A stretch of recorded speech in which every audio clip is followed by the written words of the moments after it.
republic for which it stands, one nation, under God, indivisible, with liberty and justice for all. Please join in the moment of silence.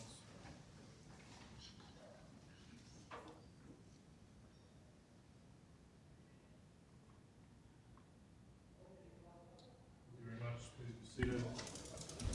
Remember to silence your cell phones. Quick announcement, as you may know, drinking fountains and toilets are not in operation, have not been since this morning when the City of Sioux City's contractor began work on the water main on Pierce Street, encountered some problems, so it's no longer a 3-hour deal starting at 7 a.m. It's now, hopefully it gets done soon. That caused our air chiller to fail temporarily, and so we're in the basement. We'll be fine with temperature, but there's also no AC. But at least we have power. If you need facilities, there are porta potties in the alley on the east side of the building. First item on the agenda is approval of the agenda. I will move it with 2 changes. One of them is to remove item 8 due to material backup needed. And the second is to swap items 13 and 14. I think the subject matter of 14 is more suited for following of number 12. Second. Is there any discussion? No. That's good. All those in favor say aye. Aye. Opposed say nay. Passes 5-0. Items 2 through 9, omitting 8, constitute a consent agenda of routine action items to be considered by one motion. Items pass unanimously unless a separate vote is requested by a board member. Item 2 is approval of the minutes of the August 1st meeting. Item 3 is approval of the claims. Item 4 from Veteran Affairs is approval to reappoint Thomas Fennell to the Veteran Affairs Commission. Item 5 from the Deputy Commissioner of Elections includes A, receive the appointment of Philip Heyman as a board member of the Sioux City Community School District to fill the vacancy left when Perla Alarcon-Flory resigned. B, receive the appointment of Aaron Muck to WITCC Director District 9, replacing Derek Frank. Item 6 from Human Resources includes A, approval of the memorandum of personnel transactions, and B, authorization to initiate the hiring process. Item 7 from the County Treasurer is approval for a refund request for overpayment of taxes for parcel ending in 1007 in the amount of $495.70. And item 9 from Secondary Roads is approval of a permit to work in the right-of-way for Terracon Consultants and to direct the chair to sign the permit. I'll move the consent agenda. Second. Second by Taylor. Any discussion? All those in favor say aye. Aye. Opposed say nay. Passes 5-0. Item 10 from Secondary Roads, County Engineer Mark Nara for action. Begins with A. This is approval of the resolution establishing a speed limit on Humboldt Avenue.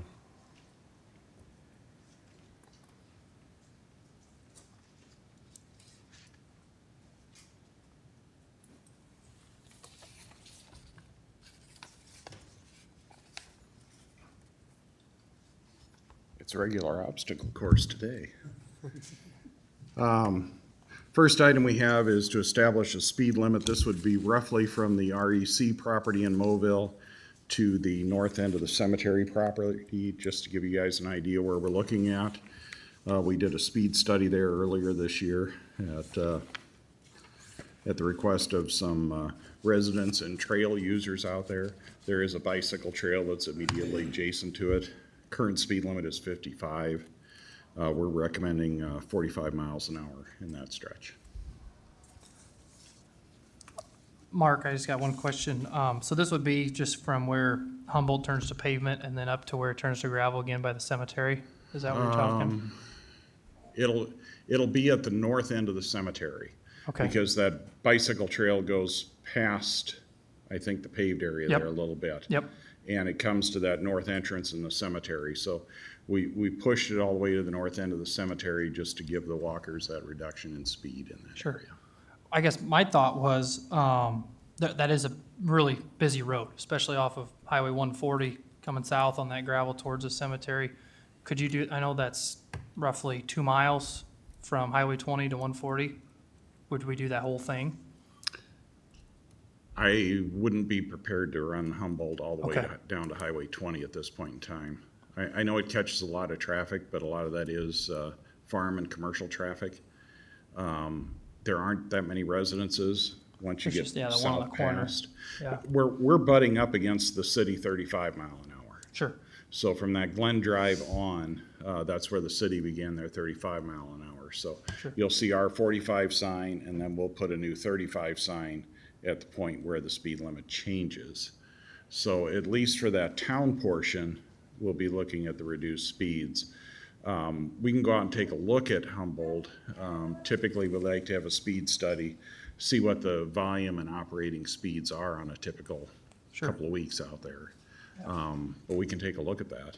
I just know that that intersection there to the north where it meets 140th Street is a really busy intersection with cars, coming Okay, off of. yeah, 140th up to 140? Yeah, that's just a really, busy road and may not, if it's gonna reduce in a quarter mile or a half mile anyway, what would it hurt to throw it Yeah. all in there and, just You a know, thought. Yeah, I think there's a lot that does lead to that reduction with the bridge and everything else out there. There's some things that help kind of signal to people that they're entering an area where they ought to be going slower.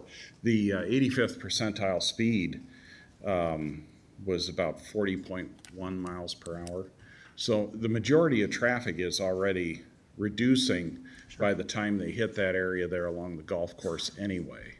That's one of the things we look at when we're setting these speeds is we don't want them so low that we're likely to create an enforcement problem. We want to put them so that they're kind of reflective of what operating speed is. Sure. And in this case, for the volume that's out there, we are seeing lower than expected operating speeds in the stretch. But yeah, we can extend the study both north and south, see what we got for traffic counts. Sure, okay.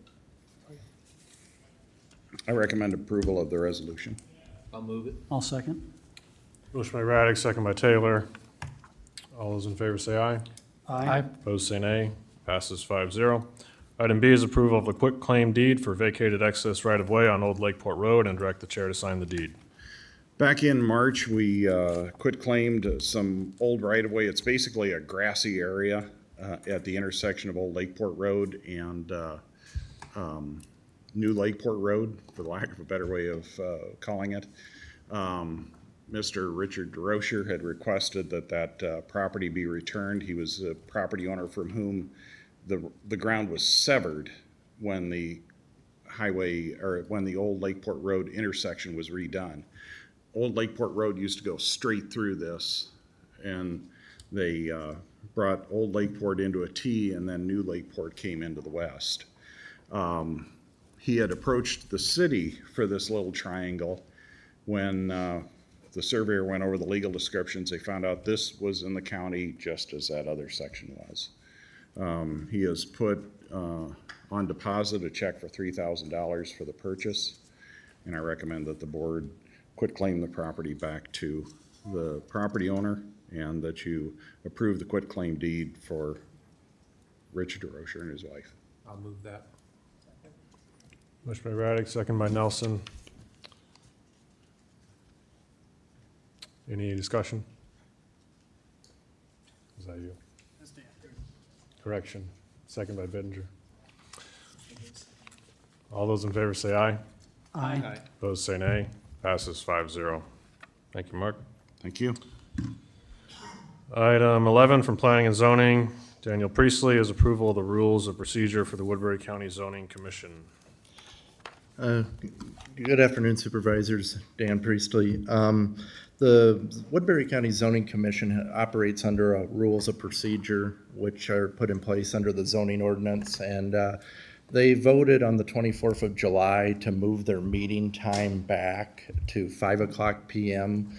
on the fourth Monday of the month. And so I brought this to the Board of Supervisors. Ultimately, you have to sign off and approve of that adjustment. And they see that as being kind of feasible for them.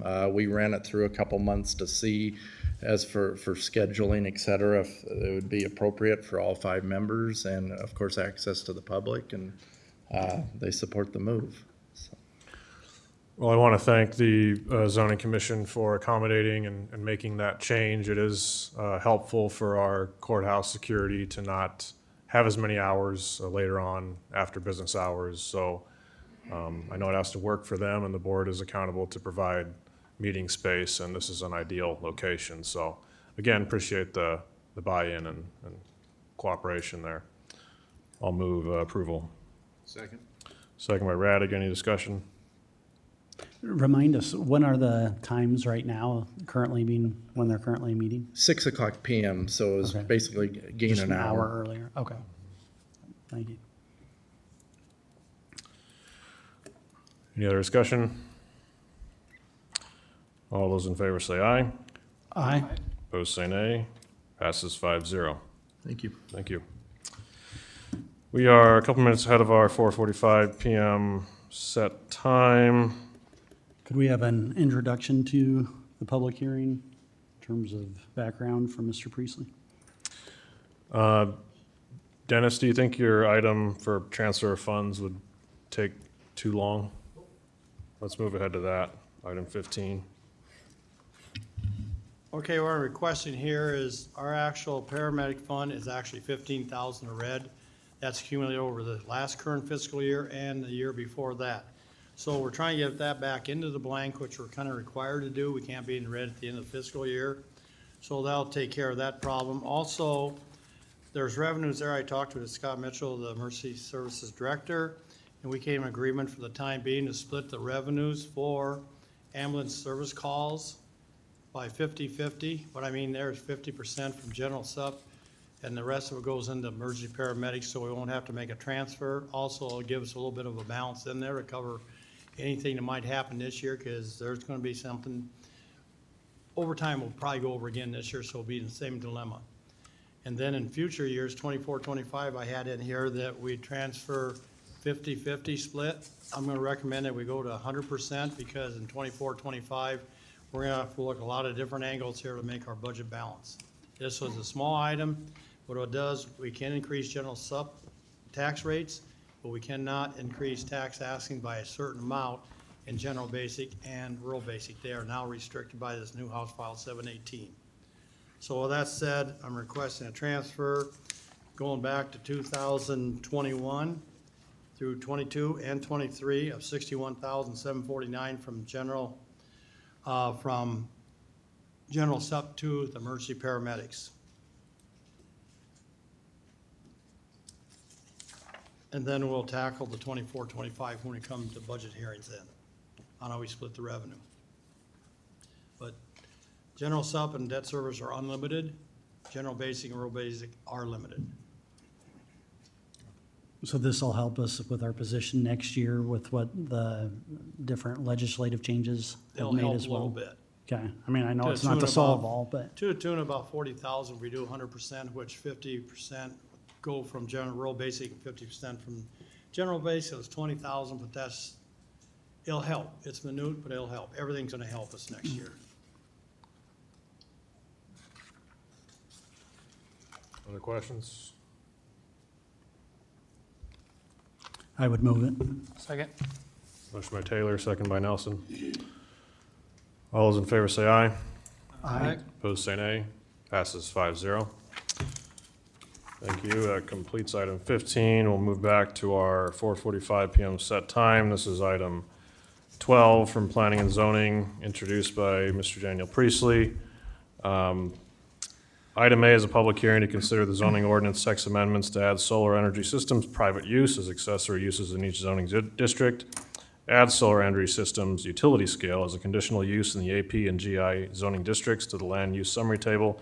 Amend the table of contents, definitions, and renumber definitions and page numbers in the Woodbury County zoning ordinance. I'm going to ask Dan for a brief introduction on an alternative staff option he's presented for us to consider, so everyone's clear on the directions the board, can take. Yes, after last week's debate on this three-amendment proposal, which basically defines private utility scale solar systems and utility scale, I should say, basically, the debate has been about a conditional use permit for utility scale in the agricultural preservation zoning district and the general industrial zoning district. What this proposal ultimately does is it adds definitions to the different types, but in a sense, it keeps the status quo as far as the zoning ordinance and the conditional use permit. And what we're doing is we're targeting the land use summary table on whether a C should not be in there or not.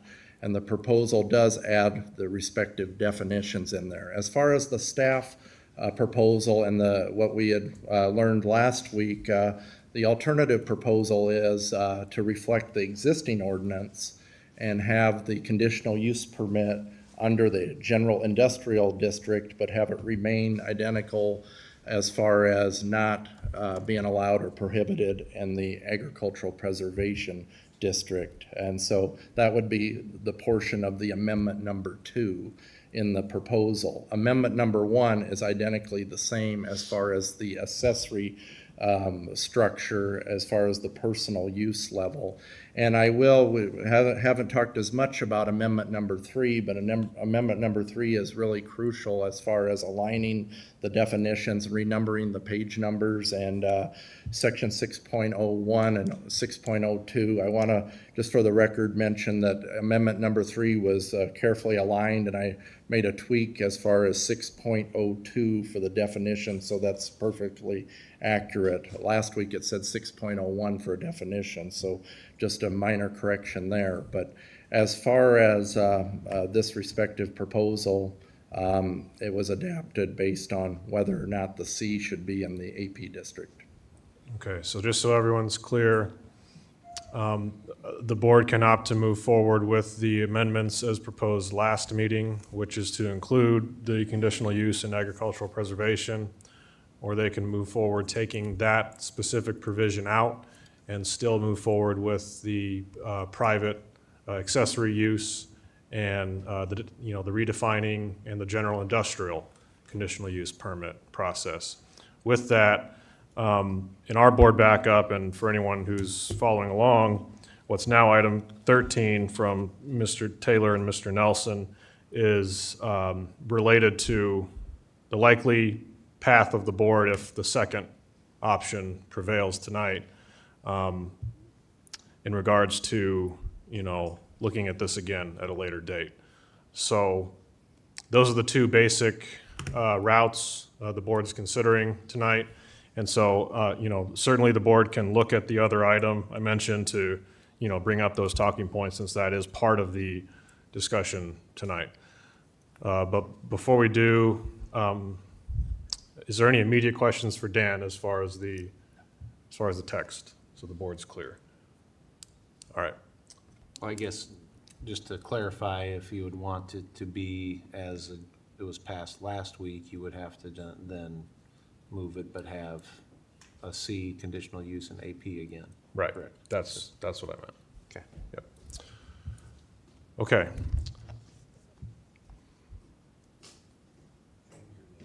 Would you repeat that, Mr. Redding?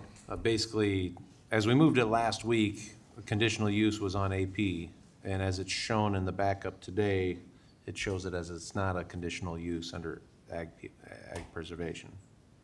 That's the way it's on the agenda now.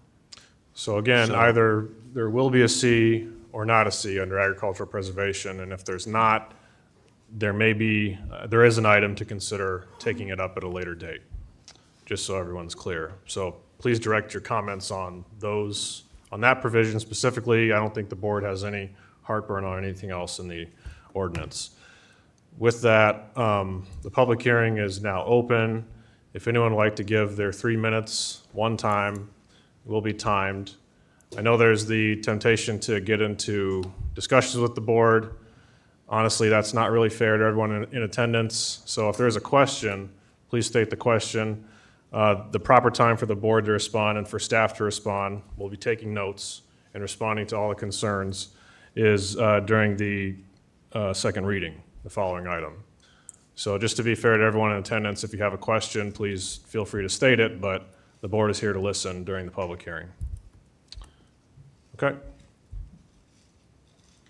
Please come forward if you are here to address the board.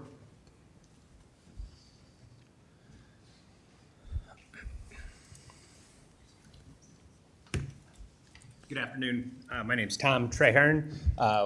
My address 3484 Barnsley Circle, Marion, Iowa. I represent NextEra Energy, and I would just encourage the board or ask the board to continue with the proposal that came from Planning Commission. They took a lot of time to work through that proposal.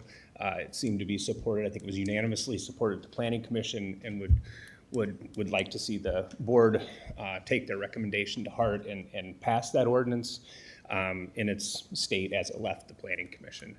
I think it's a great opportunity for the ag community to diversify their investment portfolio and add solar to their property, and then would just encourage the board to continue down that route and allow that investment for the county and for the property owner to continue. Thank you. Thank you.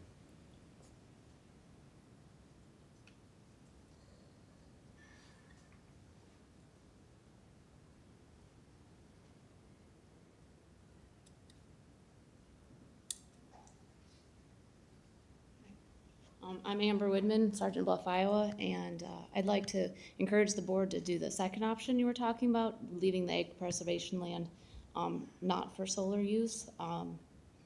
We farm. The farm is our livelihood. The land is what we do.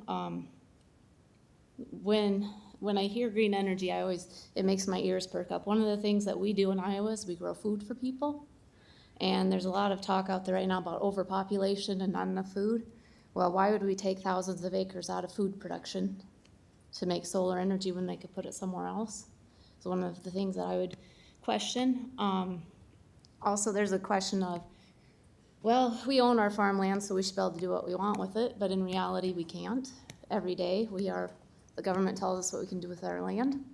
The wastewater that comes out of our house, we can't just dump it on our pasture because it's our land. We have to have a septic system. If we want to spray certain chemicals, there's chemicals that are outlawed that we can't spray on our own land. I guess just thinking about some of those things, if I want to build a barn or I want to build a garage, I have to go get a building permit. I have to have that approved by the government. I can't just do whatever I want.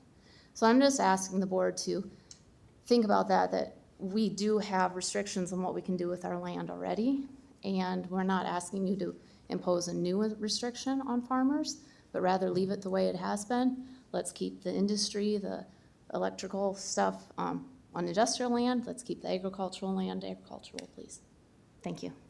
Thank you.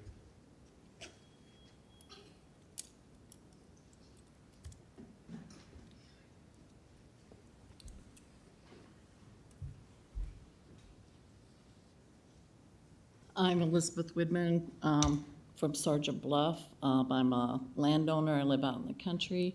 I addressed the board last week about concerns about these are ag preservation areas, that they need to stay ag preservation areas. If you live out in the country, your expectation is you're not going to be by industrial uses, and these solar, quote, farms are not farms. They're not part of agriculture, and I've heard that they say they're only on the individual farmer's land. It's not going to affect anybody else.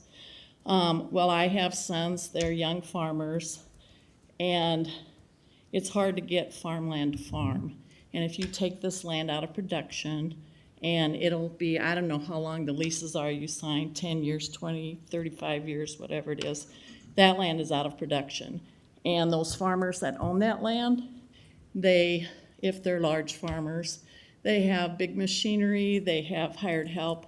They're not going to quit. They're going to want other land. And with the money that they get for solar, they can pay higher prices to rent land other places. And I just feel like it would be a real detriment to young farmers coming up, to small family farmers. And for that reason, I'd just like you to keep these solar energy projects out of the ag preservation land. And another thing, if you live out in the country and you just have an acreage, and part of land prices is your view.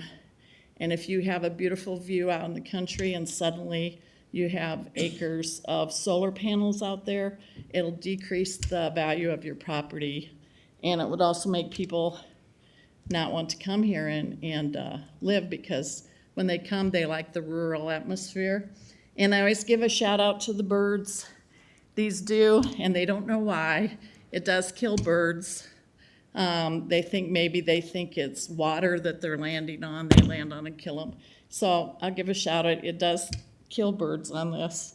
And so, again, I would just like to urge you to keep these solar energy production facilities out of ag land. It's not farming. So thank you.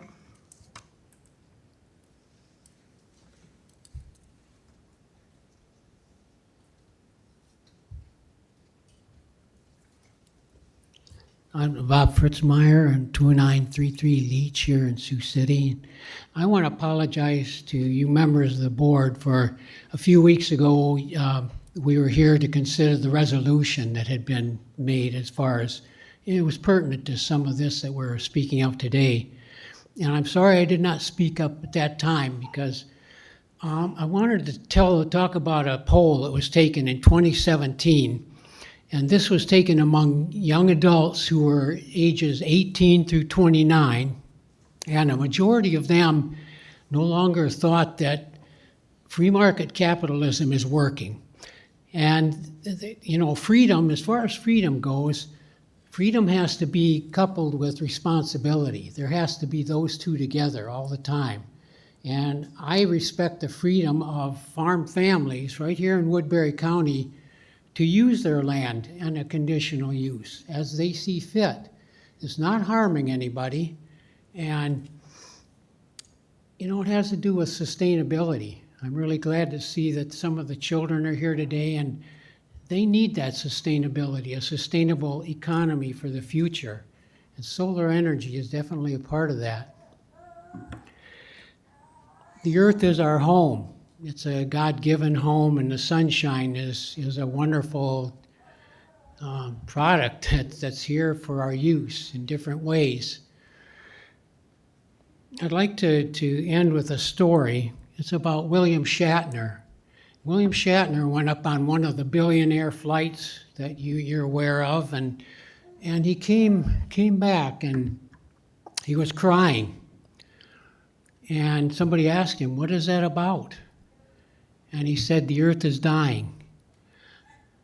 Will you please give a yes vote to a good proposal by the zoning commission to allow a conditional use by the farm families that do, desire to use that, and do that for the life on earth, the life here in Woodbury County."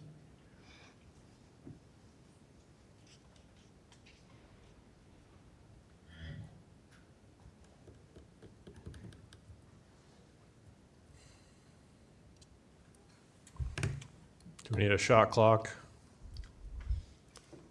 Nope. Leo Yoakum, Salix, Iowa.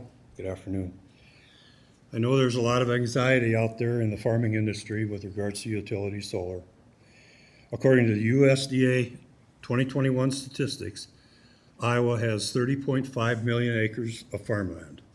The largest landowner, Iowa Department of Natural Resources, 425,000 acres, with only 29,000 of those acres going leased back to the Iowa farmer. There's also the Iowa Land Trust Organization that accounts for 286,031 acres that the state of Iowa manages for wildlife enhancement. You guys were challenged with that at that roundtable meeting, and I didn't see a response. This trust organization is perpetual and will never be available to come back into production. CRP acres in Iowa, just Iowa, total 1,416 acres, 873.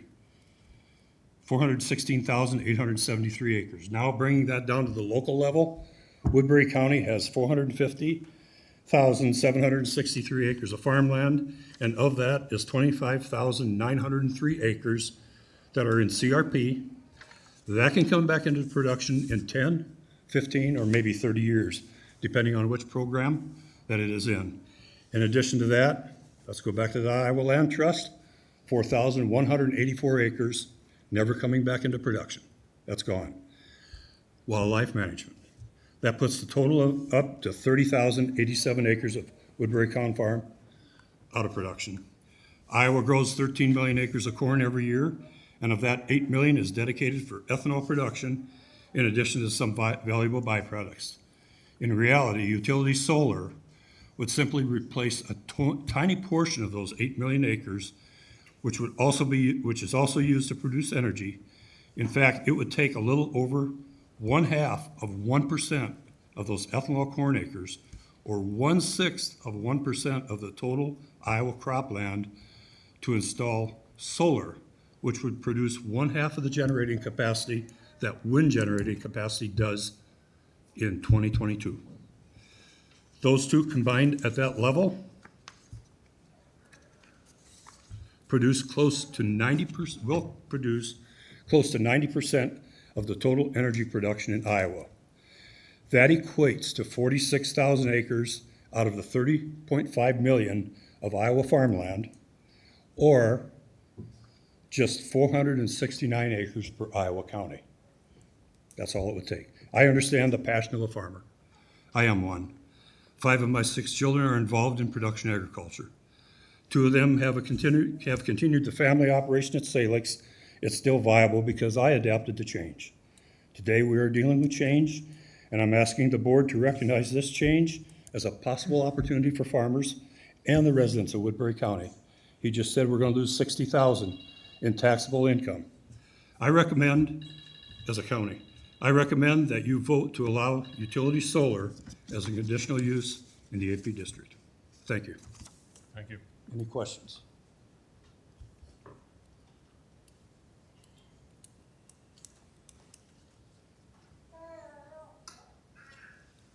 Anyone else?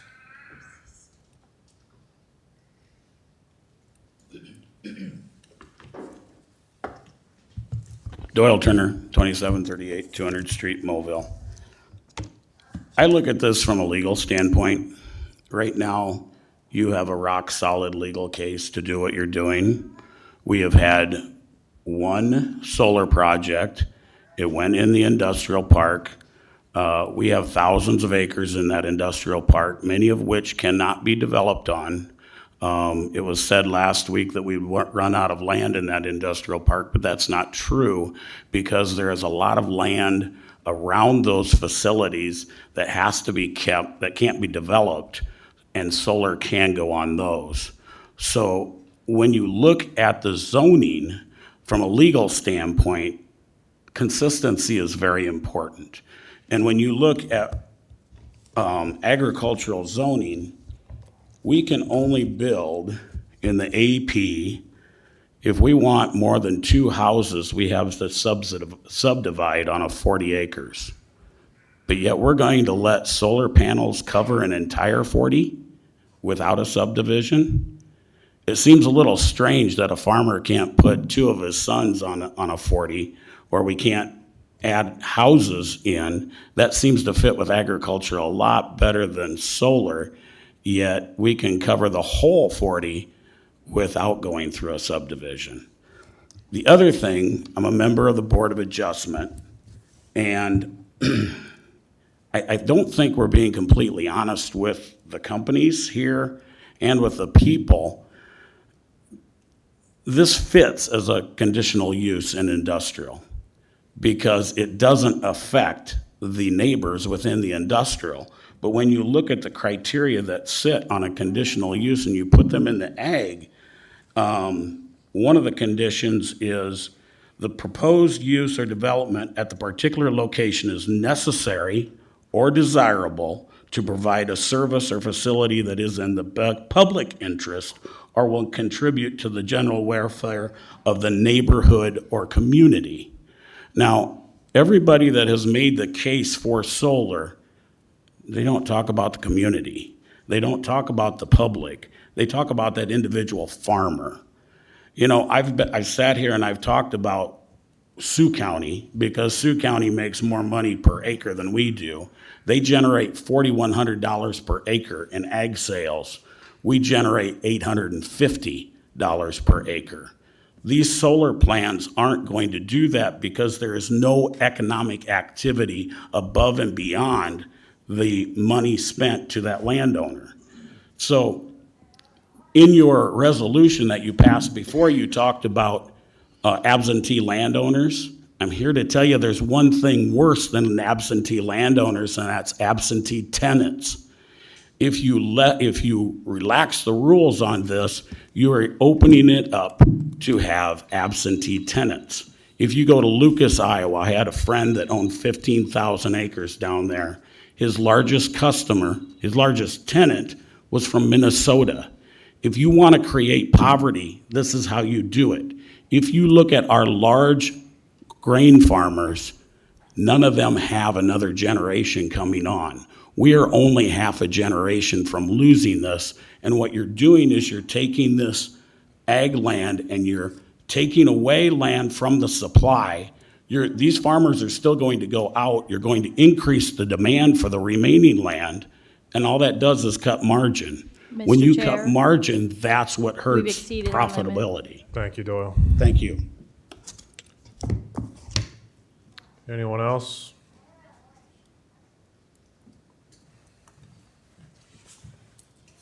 Daniel Hare, 2889 Humboldt Avenue, Hornick, Iowa. I'd just like to point out that as a member of the Board of Adjustment, I'm afraid that without the appropriate conditions, parameters, or guidelines, we'll have a hard time with the conditional use process without the fear of a lawsuit. It appears to me that we could be putting the cart ahead of the horse. This ordinance has a rushed feel to it. It's almost like it's just being dumped on us without careful, appropriate research or guidance. And I'd ask that we remove the AP designation until further research and discussions have taken place. I just still would like to remind you guys that commercial solar is open for business in the general industrial area. So thank you for your time and consideration for this and helping us out with this as well. Thank you. Anyone else?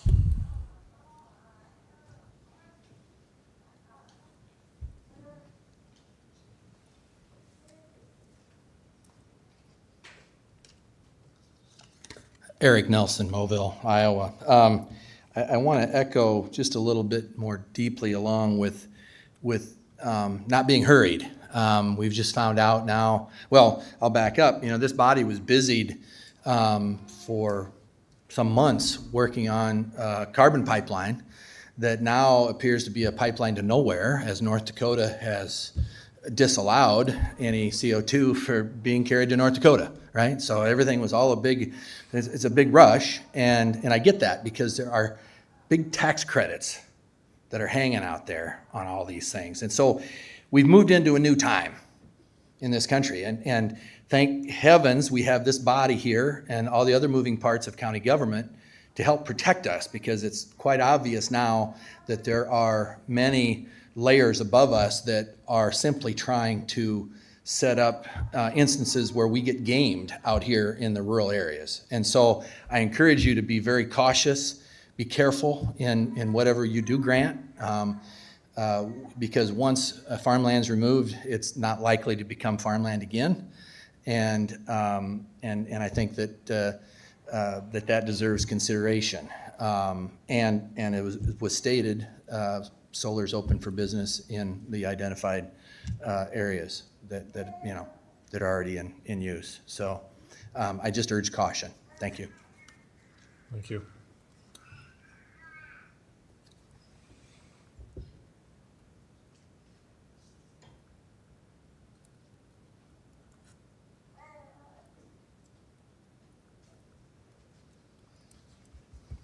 Jim Alexander, Smithland. This is a great meeting. I enjoy this kind of discussion and talk, and I appreciate what everybody said. So I'm just going to throw, and I'm getting in kind of late on this discussion, so if I miss something or if I, give me grace. The gentleman in the back mentioned about the earth is dying, William Shatner looking from space and the earth is dying. I guarantee you the earth will be dying underneath those solar farms, because nothing grows underneath them, so it'll definitely be dying there. The gentleman mentioned DNR and all the thousands of acres of land that they've got locked up. I am totally with you on that. I'm against that. Talked with Mr. Taylor in the past about that. We've got over 5,000 acres in Woodbury County that's in that stuff. So I'm with you on that, sir. The big question, and I appreciate Mr. Turner's comments, he's right on. The big question for us is, what do we want Woodbury County to look like?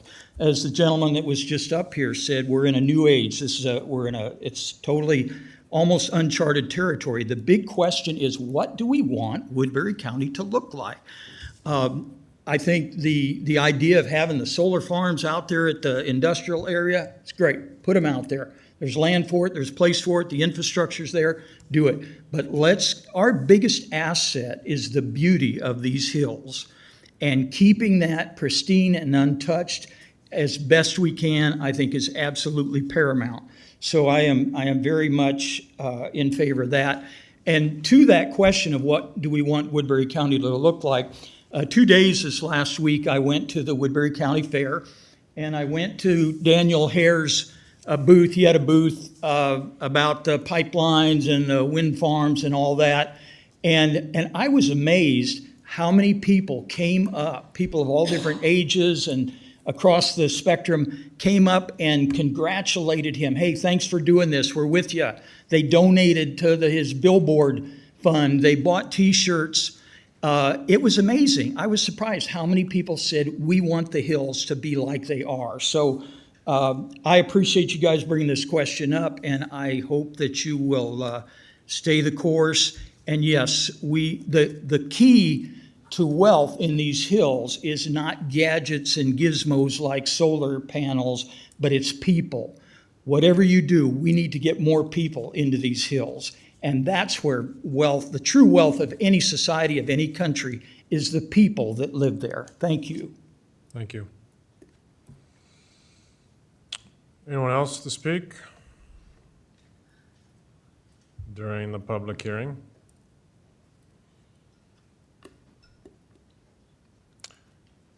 Hearing none, I'll move the public hearing be closed. Second. Second by Taylor. All in favor say aye. Aye. Opposed say nay. Passes 5-0. Item B is to conduct and approve the second reading of the zoning ordinance amendments, or conduct and approve the second reading of zoning ordinance amendments as the final reading. The two options mentioned earlier. I'd like all of us to have a chance to speak. To start off, we've kind of not given everyone a chance in the past on this.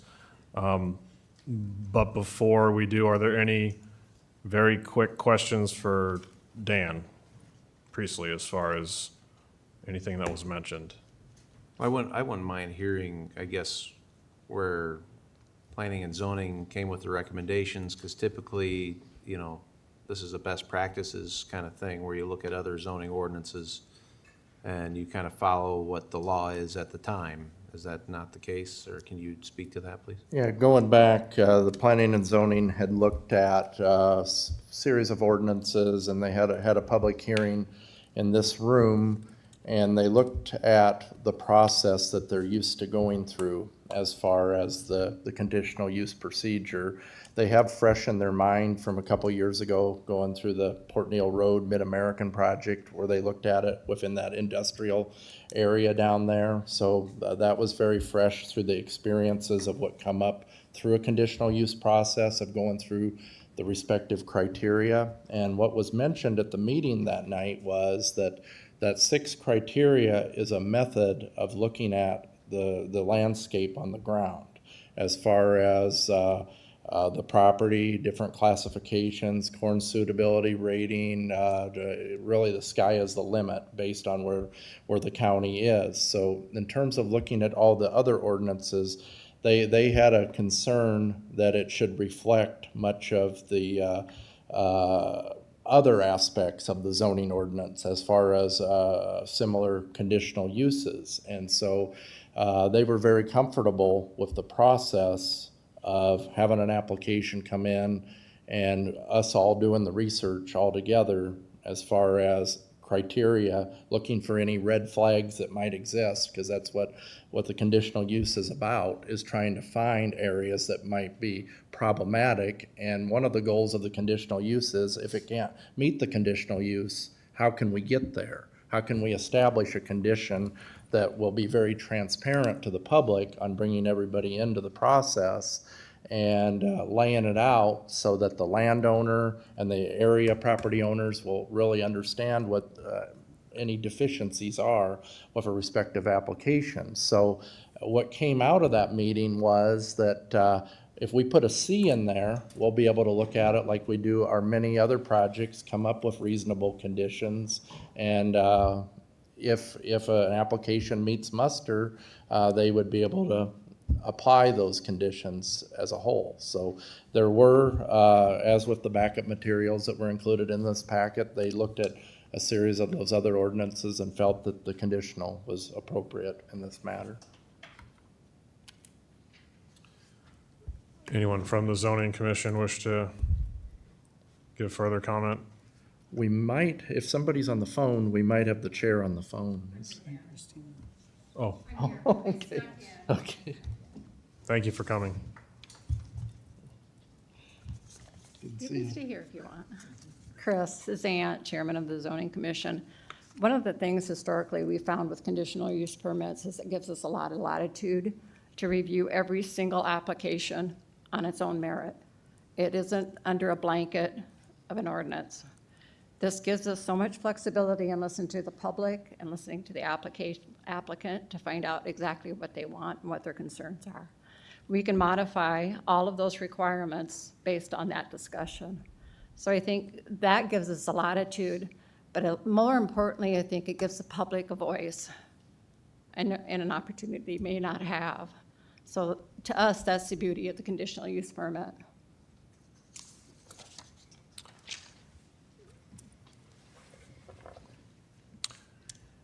All right, any other questions for Dan? All right, who wants to go first? I guess, I'll just go ahead since I feel like I'm on the minority side of the argument here again, but, ultimately, again, it's a property right issue to me. If you own the land, I don't think we should be able to tell you no. Especially if they're gonna go through all the hoops and do the planning and hire engineers and go through planning and zoning. Especially when you look at some of the locations where Leo's location is, that's right on the cusp of the commercial land area anyway. As far as projects that I've heard about, I've heard of a 2,400 acre project and about a 1,600 acre project. So you're talking about 4,000 acres in Woodbury County. The 2,400 acre project is valued at $432 million worth. Around $230 million on the 1,600 acre project. So you're talking about a $662 million project in Woodbury County that you're gonna just kick down the road and say, you know what, we don't need that money invested here. On average, it was around $1,000 per acre paid to farmers. So you're talking about $4 million paid to Woodbury County farmers every year that we're just gonna say, you know what, we don't need that spent in our economy locally. And when you look at potential tax revenue, even if you estimate it about 30%, you're talking about taxes on close to $200 million worth of investment. So you're kind of saying no to a lot of things on the financial front. And to kind of give a little history and backstory why I even got involved in politics in the first place is in Sioux City, they were talking about couches on people's porches and what kind of dogs you could own, and my taxes were going up every year. And I just kind of thought that was kind of busybody neighborhood stuff that doesn't matter. You shouldn't have a right to tell your neighbor what they have on their porch. And so that's why I got involved in politics in the first place. And I thought when I moved over to the counties, we'd see less people telling their neighbors what they can and can't do with their land, and I feel like this has been too much. I don't like seeing this. To me, I see this as, farmer versus farmer and Republican versus Republican again here. And I don't like it. But when it comes down to just plain business sense and taking it, when you look at like House File 718 and the use of all our reserves in our budget here over the last 2 budget cycles and where we're going to be in 24, 25, and where we could be if we had some of this tax revenue. And I get most of you aren't going to see it from a financial perspective, but I sure do. And I assure you that guys like Leo and some of the other farmers that are going to get some of that revenue, they see it as a personal attack at them. And I'm just letting you know that most people, when I know one individual's looking at, close to $1 million a year in payouts, so he's not going to be too happy himself. So,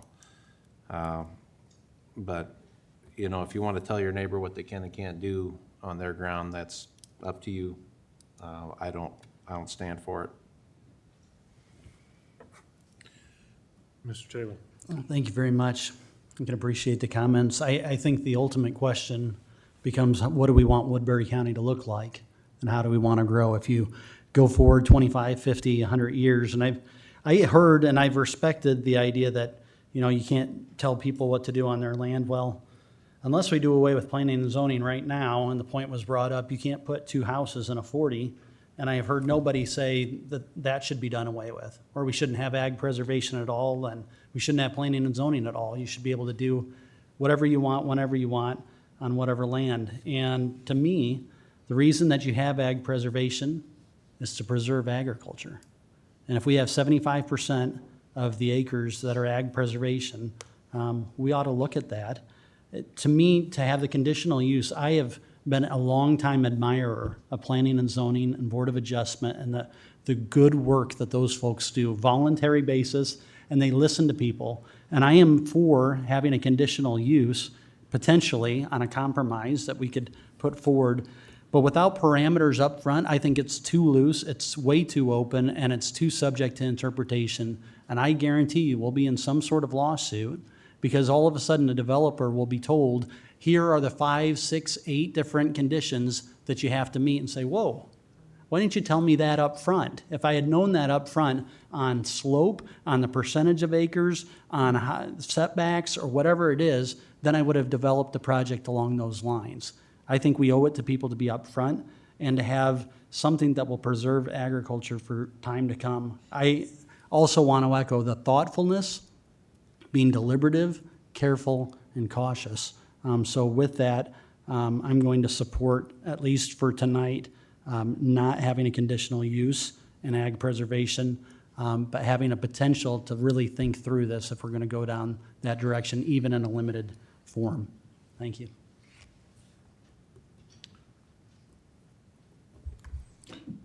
It strikes me that in our county, the conditional use being granted would be an extremely high bar, just based on the comments we've received. So I'm not sure it's realistic to think that it would necessarily blanket an entire parcel or something like that, because we have members that have commented, and we know that it's a very high bar and that would involve meetings longer than we have on each of these projects. So just something for us to remember. In regards to the purpose of the land, that does resonate with me. Obviously, private property is important, and we have several rules that we as a community agree to abide by with zoning being in existence. But purpose is one reason why we went the way we did with wind energy as a board. I do have a question for, if you wouldn't mind coming back up from the zoning commission, just how your commission sees the 2 routes, the conditional use versus specifically expanding general industrial, or perhaps finding a block of parcels that meet that need. Not necessarily spot zoning, but something that's a little more, common.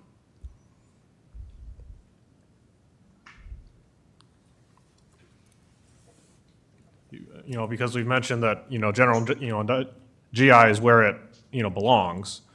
For sure, everyone agrees. So is there an argument in your mind for that versus conditional use on AP? Tom Bride, 1505 Buchanan Avenue. I'm the vice chair on the zoning board. I guess to answer that question, that's where the conditional use permit comes into play, where a situation arises that maybe it would work. I don't know if it's on his ground or whose it may be, and you look at that parcel specifically and how it's impacting that area, that neighborhood, the residents around it. That gives them that opportunity to come forward and speak directly to that development.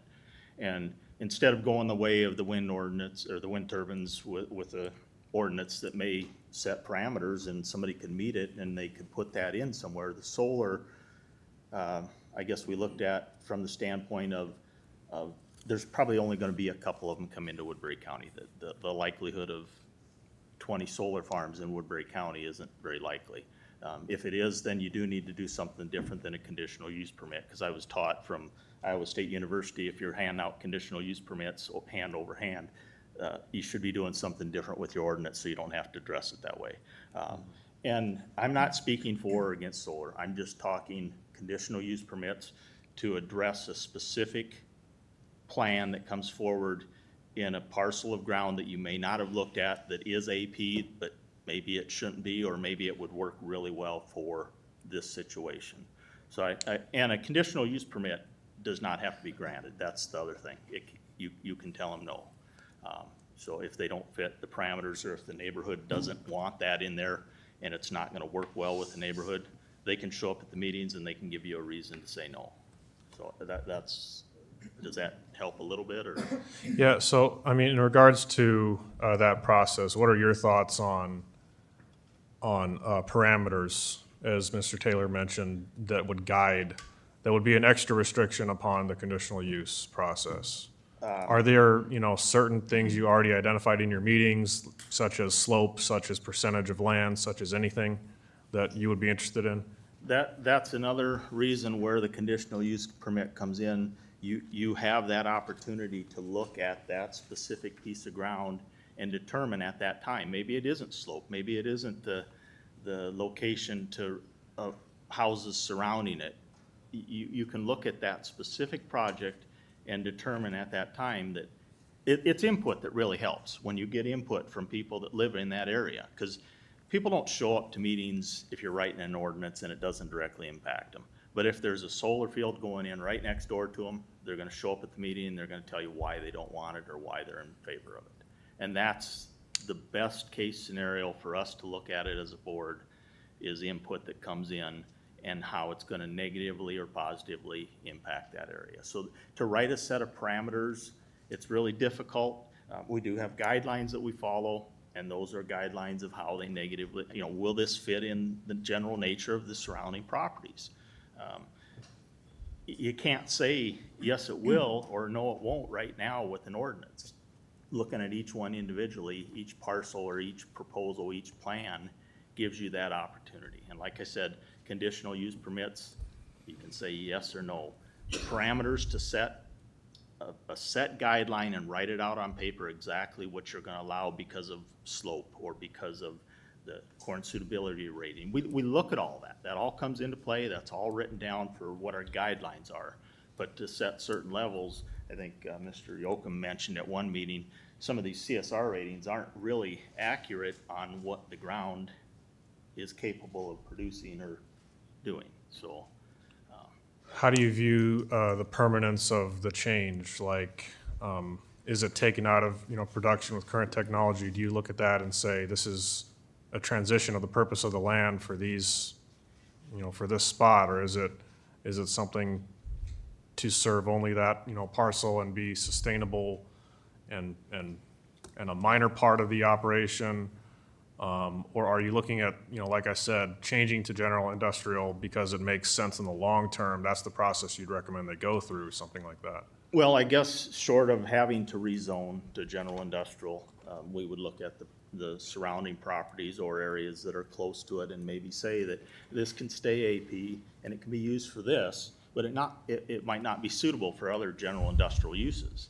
So that's where sometimes those fringe areas may come into play where you don't want to rezone them. You don't want to take it out of ag preservation, because then that just puts that ground that's outside of that much closer to maybe an industrial setting that they don't want to be in. And if solar's the only thing that's allowed in there, not a commercial business that may really negatively impact them down the road. So there's where to not rezone it might be a better thing, to look at those areas. And we don't like, we don't spot zoning, we don't like to do that either. So there might be a parcel in the middle of Woodbury County that might fit well with solar, but you don't want to zone it general industrial. It's interesting to me that the zoning commission was unanimously in favor of this. Yes, it was a 5-0 vote. And there is. And it wasn't in favor of solar, it was just a 5-0 vote for Sure. a conditional use in this district in case there's a situation that may arise where it would work. And that's where I think, for the most part, we don't want to rezone land just specifically for a purpose if it really shouldn't be general industrial. And someone would have to go through your commission first and then the Board of Adjustment.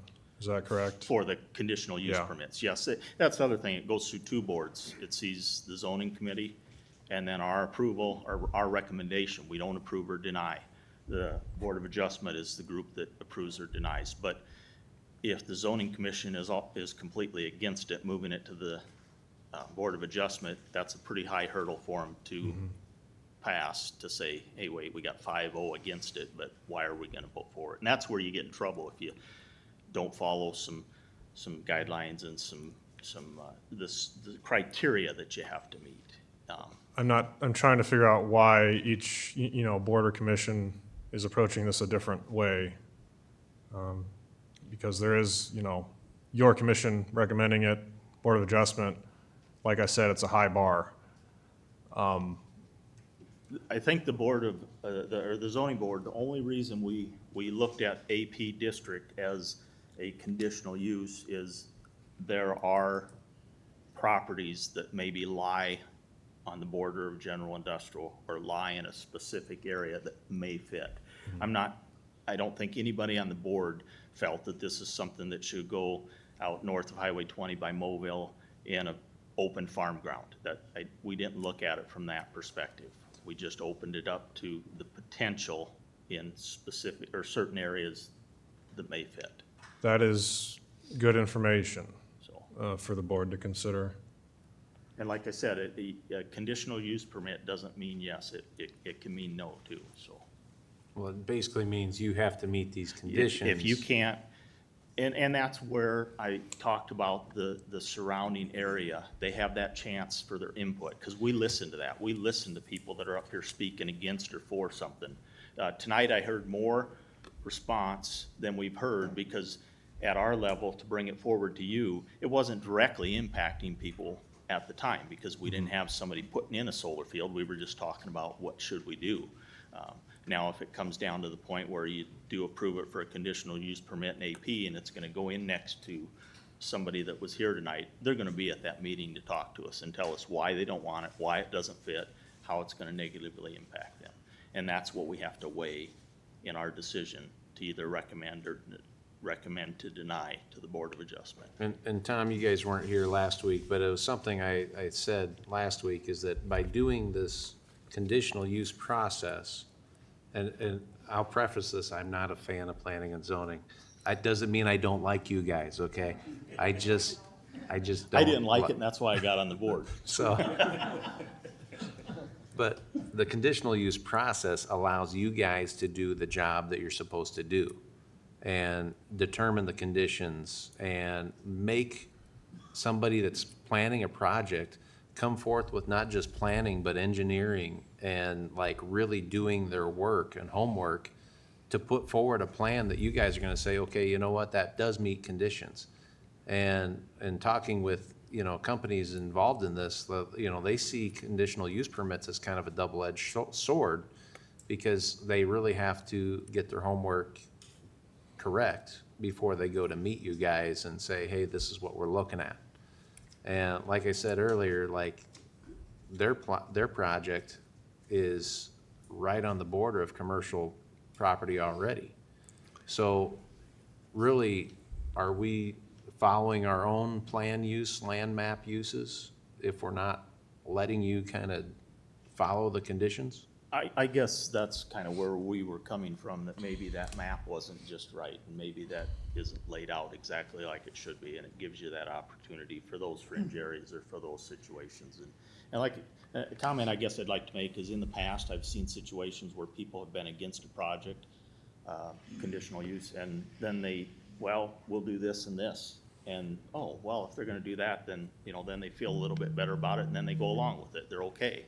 So it gives you that chance to create the environment that's gonna be friendly and the people in the area are gonna be happy with. I'm not gonna say it's gonna do it every time, but it's. Mr. Taylor, did you have a question for him or just comments? Just a comment. Let's move on. Let's give these gentlemen a chance first. If you had the inkling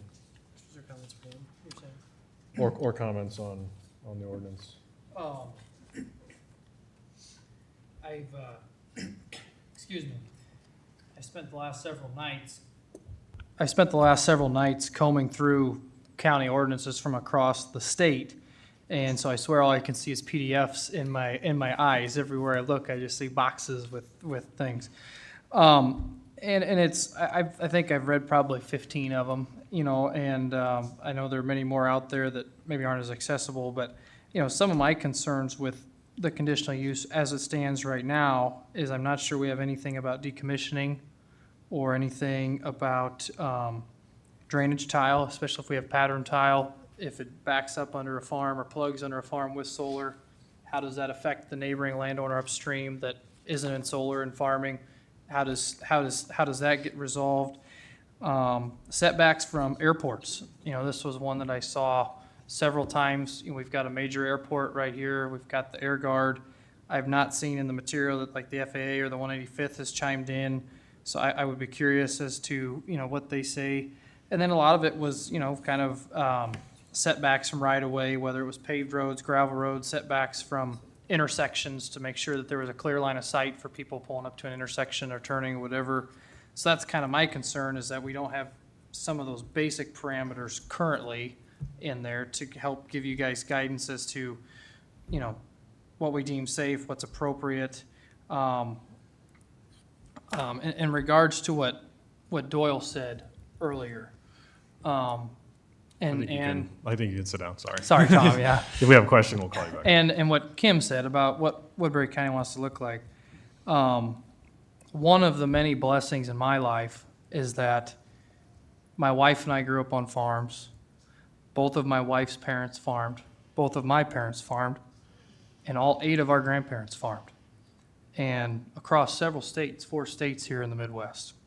And I've been blessed to travel this country and take in all the different kinds of agriculture. And I was blessed to go to Iowa State, where I had roommates that were farmers from several other states, long ways away from here. And I've seen a lot of agriculture, good and bad.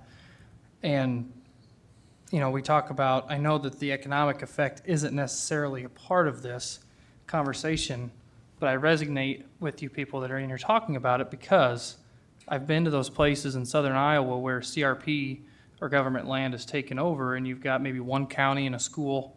You're driving an hour and a half to deliver a baby at a hospital. That is not how you get people into your county. And I've been to family in Illinois where I have family in the highest yielding corn and soybean county in the United States. And it is one of the most poverty-stricken counties in the state of Illinois, largely because they have no animal agriculture and they're ridden with solar panels and wind turbines. There are counties, they have a town that they're from that's double the size of Mobile with half the school size. That's not sustainable. And so I've seen and witnessed that firsthand. And you cannot underestimate the power of what a farmer spends locally in a community, raising a crop, feeding cattle, feeding sheep, feeding hogs. All those dollars turn hands over and over again. And that's the problem with things like CRP, with these projects where we take these acres out and only one person ends up with the money, is it never changes hands and things don't necessarily get better. And so I've witnessed that firsthand. And with 2 little boys at home, I would sure hate to see Woodbury County turn into that. However, I do think that there could be some common ground, and I think later on, we've got some conditions that we'd like to throw out, that Jeremy Taylor and I have worked on. But I have heard comments that we should grow the industrial zoning of this county, and I'm not opposed to that. And I think we've got some guys that are right up against that anyway, and we may need that land down the road, in all seriousness, for other industrial projects. But when you read the definition of agriculture and you read the definition of preservation, this just doesn't fit. And as a livestock producer who is heavily scrutinized by anything that we do by the government, I understand what that means. But there are so many other regulations that we have to deal with. I just don't know that this is necessarily appropriate. But I look forward to trying to find some common ground, and I thank all of you for coming today to give input. So. I have a quick question for you, Yes. Supervisor Nelson. If it doesn't fit, why would adding more conditions make it fit? Well, I think if we're going to send it to the conditional use, we're almost kind of admitting that it does fit. So in a way, I say if it doesn't fit, we don't even allow the conditional use at all, except for an industrial. Okay. I'm just curious because No, I understand. you're proposing basically a further regulation of it. And I just wonder if that's really what you intend, if it doesn't fit, period, is that really something you're gonna, is there a reason to pitch that? Well, I'm one vote on the board. The feedback that I've had is that it does not fit ag preservation. And so I think that's what I would stick to my guns. However, if it's a 4-1 vote, that doesn't necessarily mean much. And so if by pitching out some ideas on some conditions is a common ground, then we can talk about that as well. And I appreciate the conversations that I've had with folks from different parts of the county that would like a solar project. And I've had good conversations, sometimes several conversations with them. Again, I don't think it fits. And that's largely the feedback that I've had. And when I look at Farm Bureau's policy and as the largest farmer organization in the county that I was once very active with, I think they've got a pretty good pulse too. And I think they would say that it doesn't fit. Can I attempt to answer that as well? Yeah. When you ask if it doesn't fit, then why do it with some of those parameters? If, for example, one of the proposals is 51% or more has to be ag preservation, then you're stating a stipulation that talks about saturation, right? So if you say no more than 2% of all the 425,000 or 450,000 acres, no more than that can be solar, then you're saying, yes, you can do this to a limited degree. Or if you're looking at slope, as Supervisor Nelson's talked about, you're looking at what the land is going to look like 25, 50, and 100 years from now. So I think some of those parameters have in mind what the land's going to look like and how much of this we want, even if we do allow it in a limited basis. So I guess now that we're here, the item Sorry, that's- Mr. Raddick. Did Sure. you have anything, Mr. Binger? Okay, go ahead. I guess we're discussing, some of these other conditions on, what would that be, item 14 on the agenda, 13 in order. I guess, when I look at some of those conditions, like a 5% slope, that's basically flat ground. I think my yard is 5% slope. You look at maximum height, no more than 20 foot for panel structures. Well, the average height is 12 to 16, so that's fine for that, but it also eliminates the farmer in our county that wanted to actually do hay crop underneath his panels, because he was gonna have them up higher so he could do hay crop underneath. I think it's hard to limit a percentage of a farm, because what if one farm's 80 acres and another guy's got 2,000 acres? As far as limiting to just 2% of our AP ground, well, maybe I could go for that. I mean, if you wanna have limits to how much ag ground you're willing to give up, that kind of makes sense to me, because at the same time, you don't want every single acre in your county to be just that. I don't know necessarily changing utility scale notification, or if you can actually limit a landowner not be of your county. Some of those kind of seems legally tricky to me, but I did have another question for planning and zoning. I can't think of it right now. I'll come back to it, but. Okay.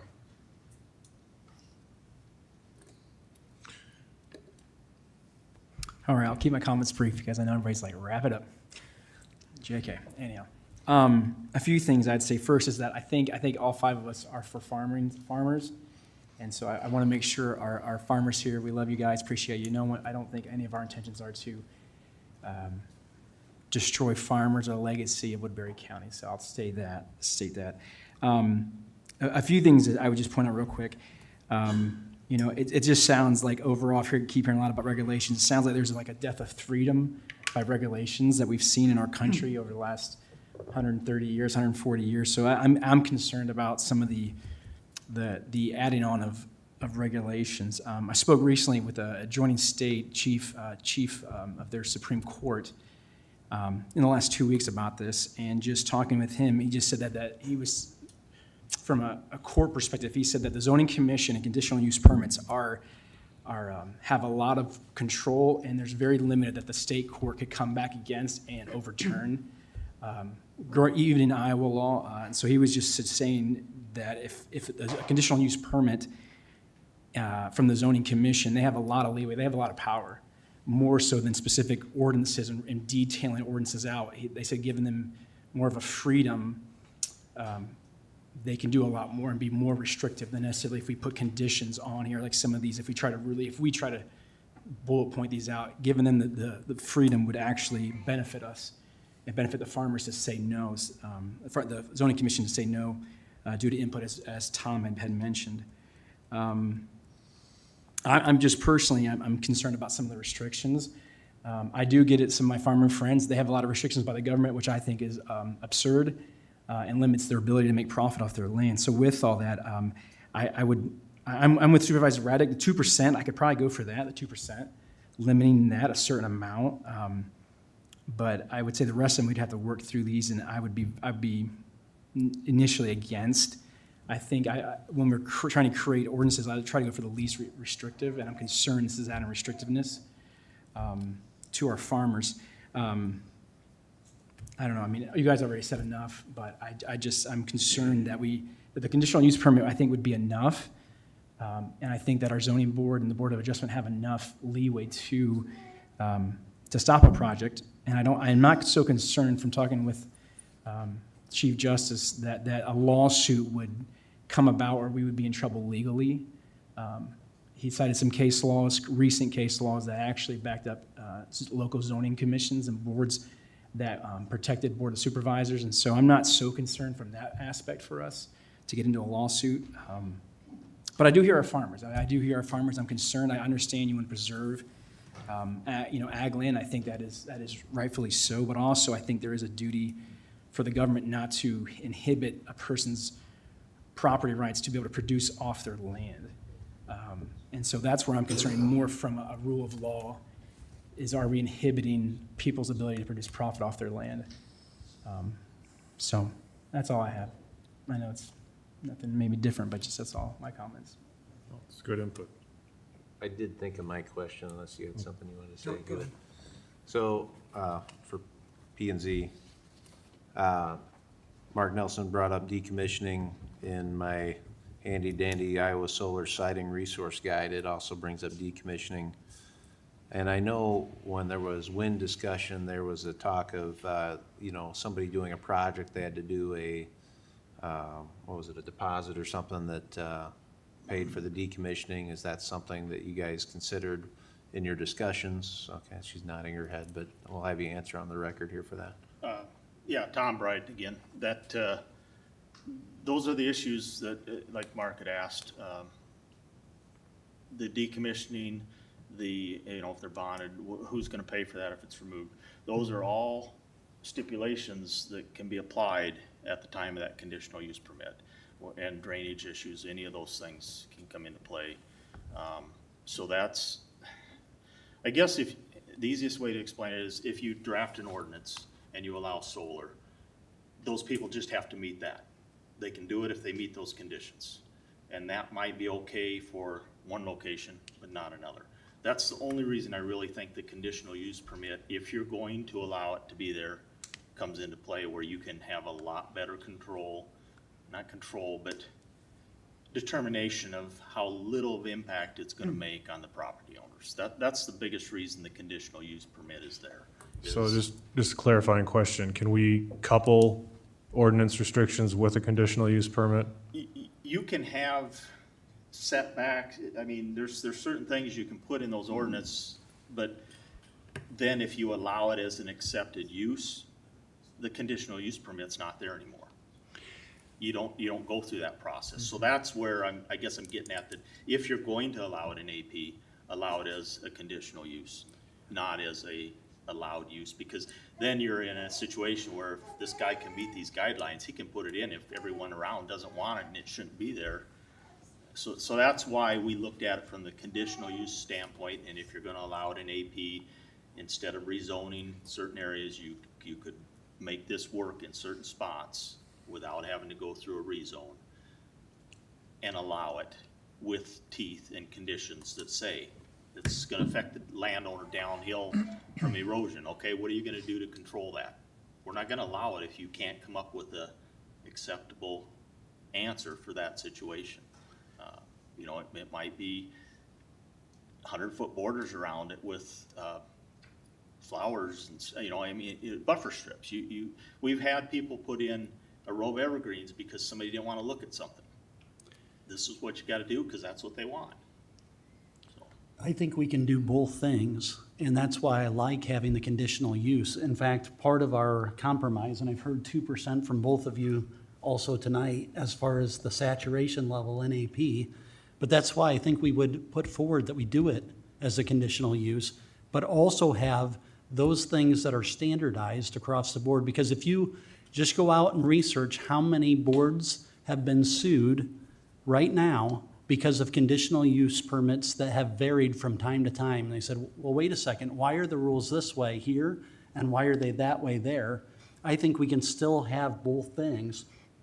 Because when I looked at Planning and Zoning Board of Adjustment and observed, almost always it's about an adverse impact, dust control, and nuisance, and it has that great thing where you listen to neighbors. You know, why is this different here? But I think if we go in and we look at our land use map, and I'm just gonna read from this. It says, it's important to note within our current development plan, we have an Ag Policy 2025 to protect prime farmland as determined by high corn suitability ratings over 65 CSR from conversion to other land uses. That's Woodbury County's plan for 2025. Now, we either ignore that and we throw it out and say that's not important. I asked a farmer the other day, what if 225,000 acres were solar? And he said, I threw up in my mouth. I don't want to see that. I don't want half of everything to be solar. So if we could have some sort of compromise where we still have a conditional use permit, but we also put in how much of this do we want to have in AP and how much do we want to grow this way, I think is meritable. And those limitations aren't, you know, up to planning and zoning as far as the 2%. That's, like I said, I'm not here supporting solar. I'm not here supporting anything else. I'm just explaining why, and I listened to the comments. Could I ask a question about the decommissioning?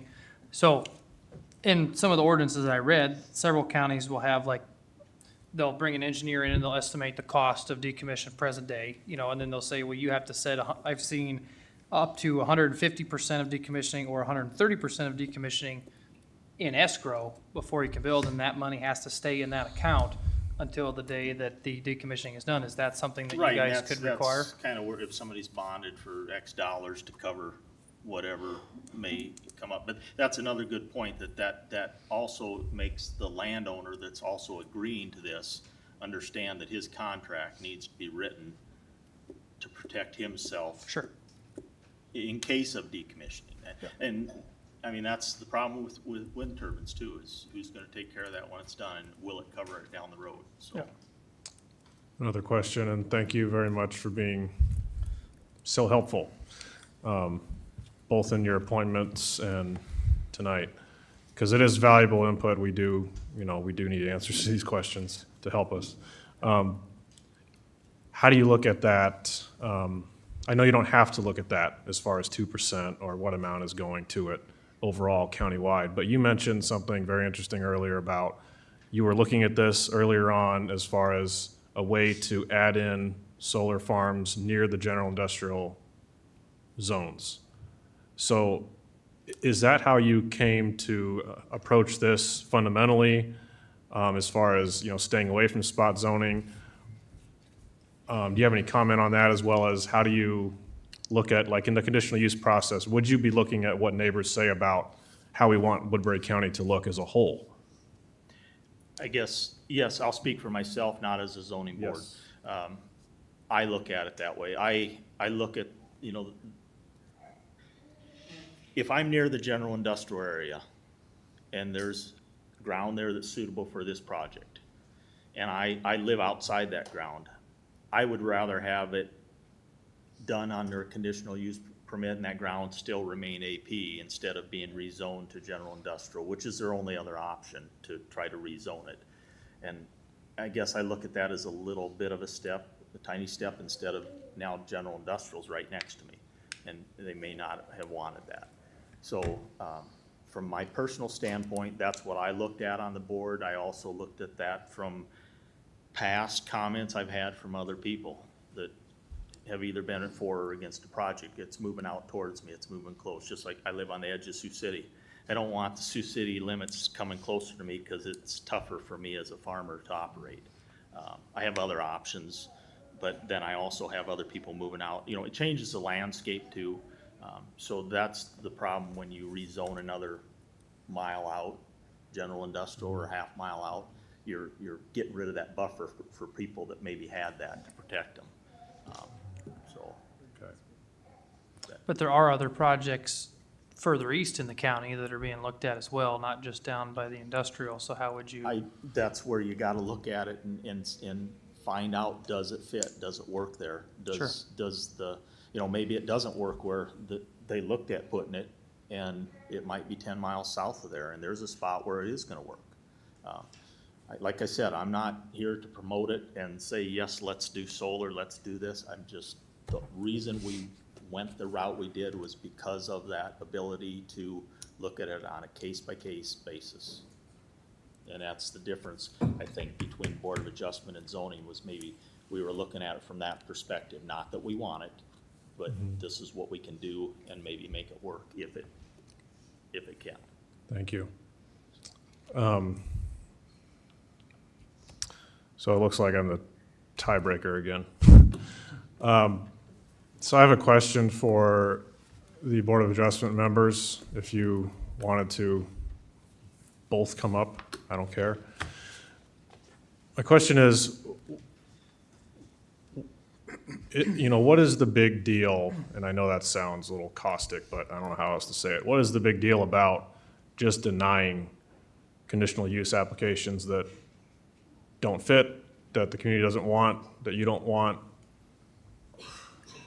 compared to the alternative? We don't have any problem denying something that doesn't fit within the community. The problem is there is such a disparity in our county from where Tom was saying we originally looked at this.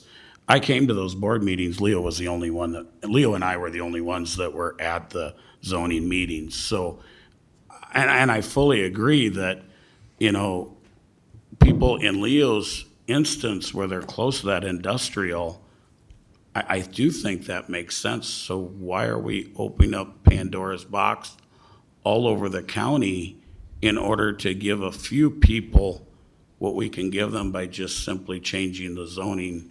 Because my problem with a conditional use in AP is this use, I find it very difficult to believe that under AP, if you leave it AP, I think you have a hard time really when you look at the requirements for conditional use.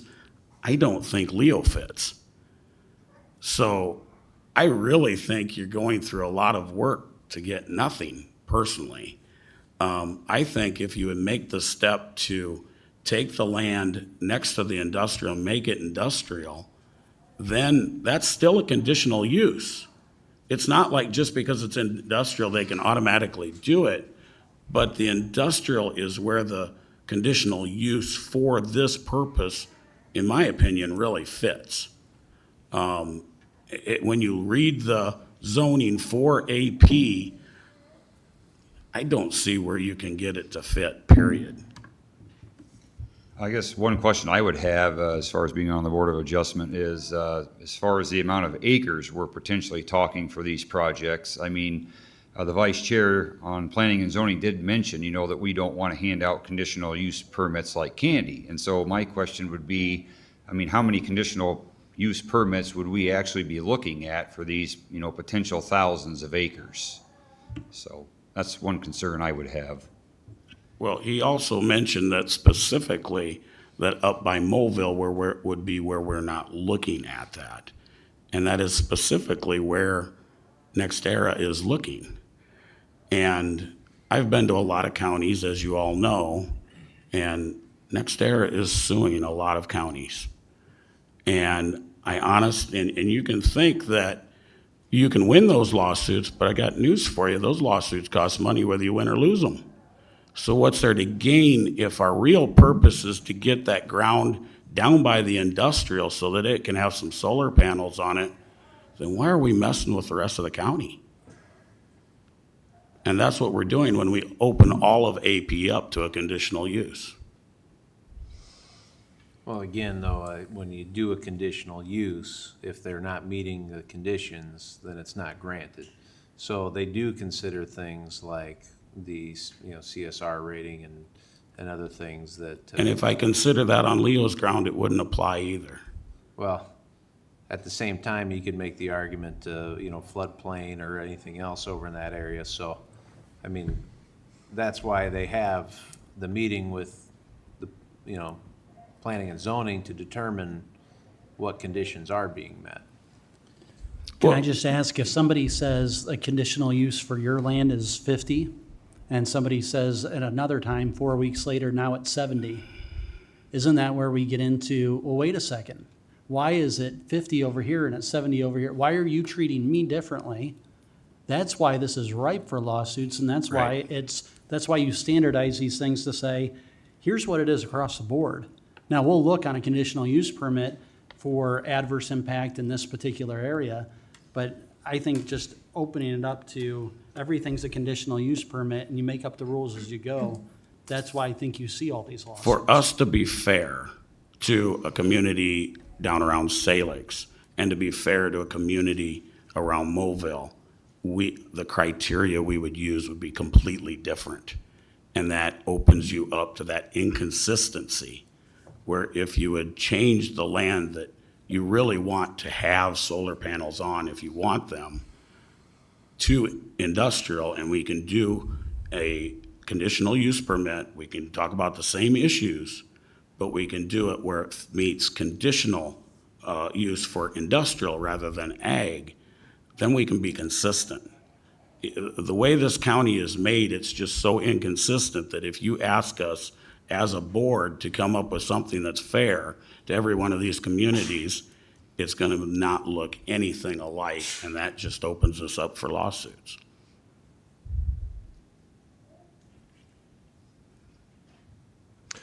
How involved are you with changing zoning designations? Does that go through it doesn't, it goes through zoning? I don't believe so. I believe that's all strictly planning and zoning. Okay. Well, and we are doing a map. The development plan is in the process of being done. It's almost like the stars and everything aligned. It's the perfect time to look at, do we want more industrial in our county? And I really think, even beyond the solar panels, from what my experience, we need more industrial. Like permanently industrial? Right. We have a lot of opportunities, and people drive by there and they think, oh, there's all this land down there. Well, a lot of that land is buffer for those different, for CF. There's over 1,000 acres that's just buffer. Can't be developed, It can't have anything done with it, but they can put solar on it. So there's no reason to, we need more industrial because that can't be developed. So we need more development ground. So whether we have solar or not, we need to add industrial either way. I think we kill two birds with one stone by adding industrial.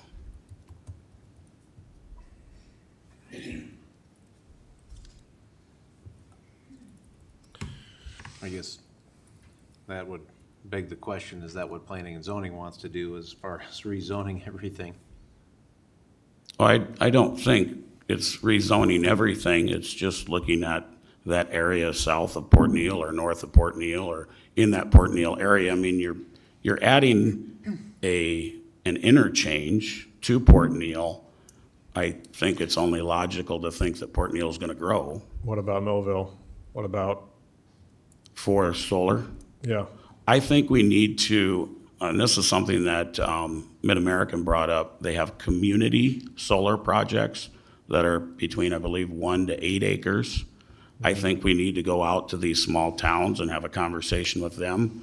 We need to define what a community solar project looks like. Should it be within that 2-mile radius from the town? I think there's a lot of things we need to look at on this in order to really do justice to everyone.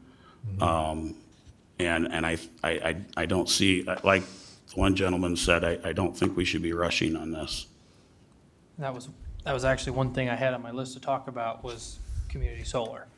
And I've talked with Mid-America a couple times about it, and they've done projects like that throughout the state. And nowhere have we really defined that or given parameters for that. And there may be a community that's interested in the county in doing a community solar project, but it kind of falls through the cracks because it's not private and it's not utility scale.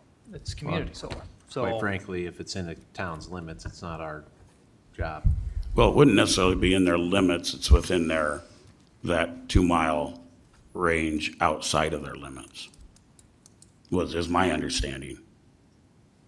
it's like for Mobile, they've got a substation about a mile outside of city limits that a community solar project could go on to, Mid-American, but they could hook right into that substation and they could power, do some solar power for the city of Mobile if that was something they wanted to do. But I don't think we have anything in our zoning to talk about that or deal with that. So I think that'd be a good thing to look at. Any other questions for these two? Thank you. Follow-up question. Yes, if I had, so if you could elaborate on if it's an extraordinary burden to shift to general industrial in those areas. I mean, you mentioned people don't want to live next to industrial, but is it that big of a deal?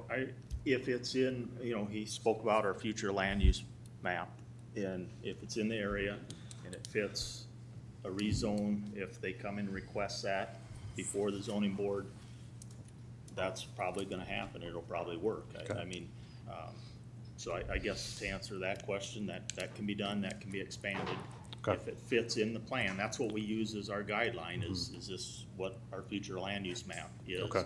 And if it's in the middle of a 640 acre field north of 20 somewhere, and it's not in that plan, then it doesn't get rezoned. Okay. But one comment I guess I would just like to make is when you talked about community solar. Right now, that would be judged as commercial production under the guidelines that we have. It's not the residential, what we're looking at. That would be an example if Mobile came to us and said, we have 2 acres right on the north edge of town that we want to put a community solar panel field in. That's where a conditional use permit would come into play. And that wasn't brought up until almost the end of this meeting tonight. So that's where we would say, well, yeah, it would work. We don't have to rezone. It's AP. Everybody, they're farming right around it. We don't have to make it general industrial. Because if we did, there's other businesses that can go in there if that solar field disappears. So that's And- allowable right now, Tom? No. Or That's that would where the only be conditional upon- use permit would come into play in AP, where I would think it would work, that if the For farm community ground- solar specifically is what you're, I'm talking solar, where Right. it's AP, we don't rezone it, we leave it AP. Uh-huh. We put in a 2 acre community solar field for Mobile that they requested and everybody out there wants, instead of rezoning it to general industrial, where if that field is gone someday, there's 2 acres sitting there that somebody can do something with that a lot of people might not want. So, Tom, so just to go right along with you, the community solar came up last week after the meeting, talked with Mid-America. Otherwise I wouldn't have known about it. And Will said that they typically do projects 1 to 10 acres is typically what they said. And I didn't know really why that cutoff was 10, but as I see all of the ordinances running through my head on the PDFs again, a lot of the counties, they had like a 10-acre cutoff. And then over that was what they considered, and 1 to 10 was what they kind of considered And that might community. be a guideline that's set up, but Sure. there's an example, like I said, that where we wouldn't have to have somebody rezone to do Yep. something, that we can let this go in, and that's it, no solar, there's nothing else that can go in there other than go back to AP, back to farming it. So you're kind of letting them do something that works real well for the community, but you're not giving them the go-ahead to say, I'm putting in a business that is allowed in general industrial 20 years from now and people don't want. So that's where the rezoning part can be a little tricky, if you have to rezone those areas to allow those things to happen. And that's where the conditional use permit comes into play without taking it out of AP. And So that's, I guess another aspect of that is if you rezone a parcel and dad owns the ground 25 years, re-ups another 5 years, then he dies and son takes over and he says, I want to farm. Now, is it allowable for him to farm that now that? 'cause he can pulled this farm up- the ground that's in general industrial. Okay. But he 'cause can that's- also put in all the businesses that are listed under general industrial into that ground too. That's where I really have a hard time of rezoning something to general industrial that shouldn't be. Because the other aspect of solar is that it's not necessarily a permanent structure. It can be pulled out of the ground. There's no 40-foot footing. There's no, But if you know. that's what I'm getting at, if you rezone it to general industrial for solar purposes for a community farm down the road, you're not gonna be able to tell them they can't do something that is general industrial in that. And that's So- where the conditional use permit comes in, that it's solar. That's all it's approved for. Nothing else can go in there if you wanna tear it back out. It's either solar or it's back to farming. That's your only choice, or And build a that's house on where it. it's more protective to farm ground to keep it as an AP with conditional That- use. That's the situation. I wouldn't wanna rezone areas in, I'm not And- gonna say Mobile because but that you maybe shouldn't, but might work for a community solar field. And I agree with you, and I think if you look through what we allow for conditional use under AP currently, I think that's kind of one of my rubs too with commercial solars. You look at a lot of those things and they're either temporary or they're pretty small scale. Like an asphalt plant, a concrete crush plant, you're maybe talking 1 to 10 acres is kind of that general size that a lot of this stuff's gonna take up, not 2,000, 2,500. And so that's where my concern is a little bit too with the conditional use is that so many of the things that we're currently using for are either temporary or very small scale, and this is very long-term and very large scale.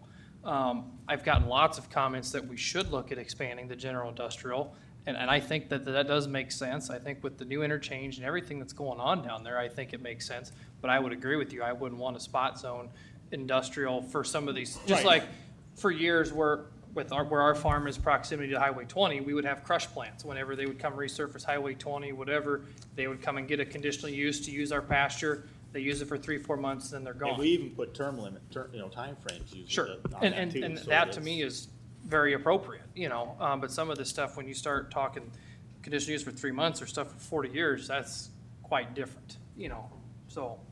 Any other questions while I'm up? Sorry about that.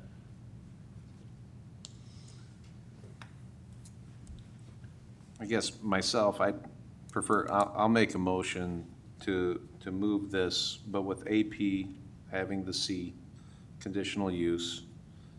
And I would also like to see us having a restriction past 8,500 acres of agricultural preservation ground. And I guess any board in the future that wants to change that probably could if they see a big demand for it, but What is that exactly? it's around 2%, but it's an even number, 8,500 acres.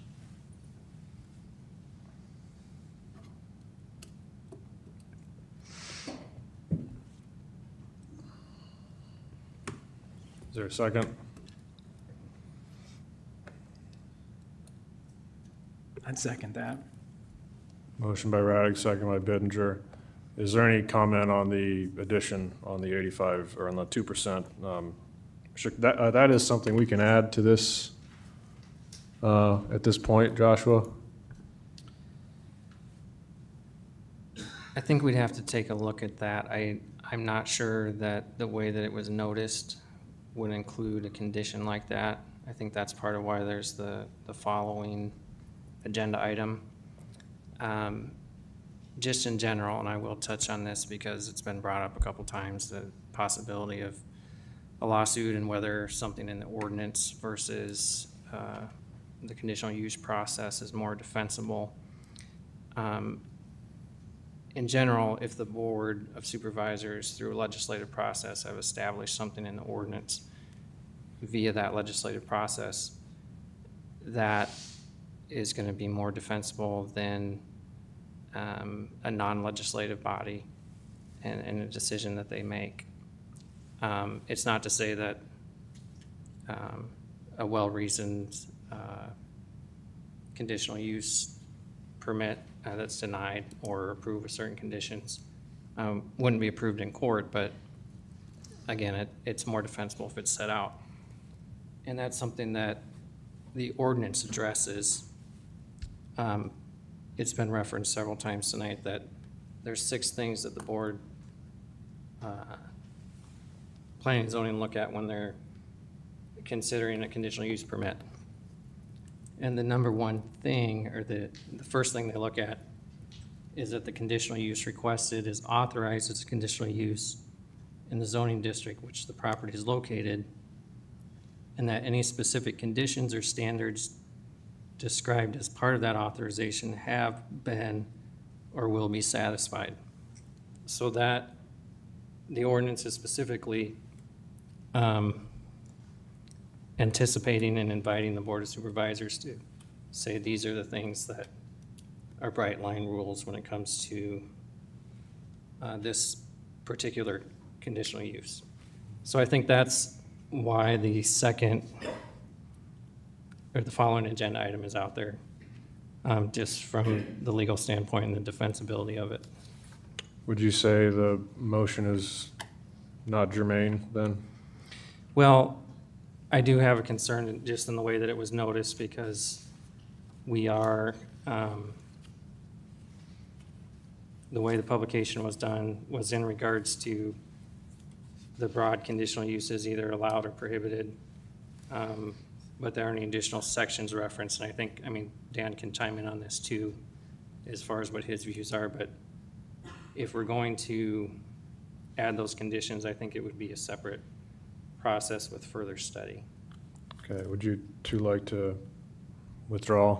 Okay, so I'll just withdraw the motion and then move that as adding the APC, and then we can discuss the other later.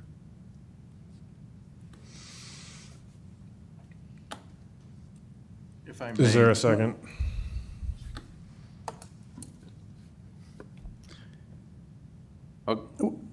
I guess if he wants to state whether or not we can or cannot add that restriction.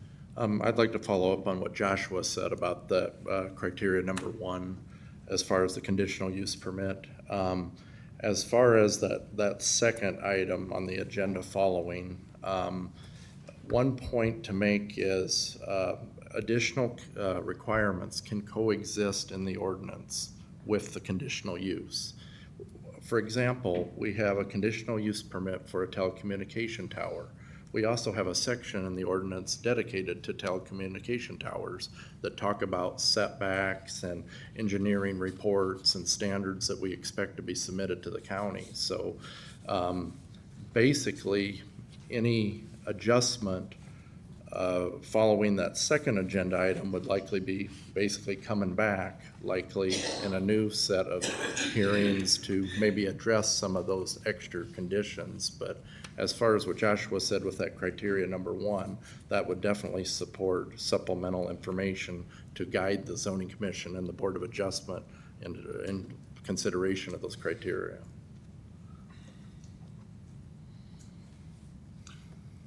So, yeah, I have my motion then to move it with AP and C, conditional use in there. Is there a second?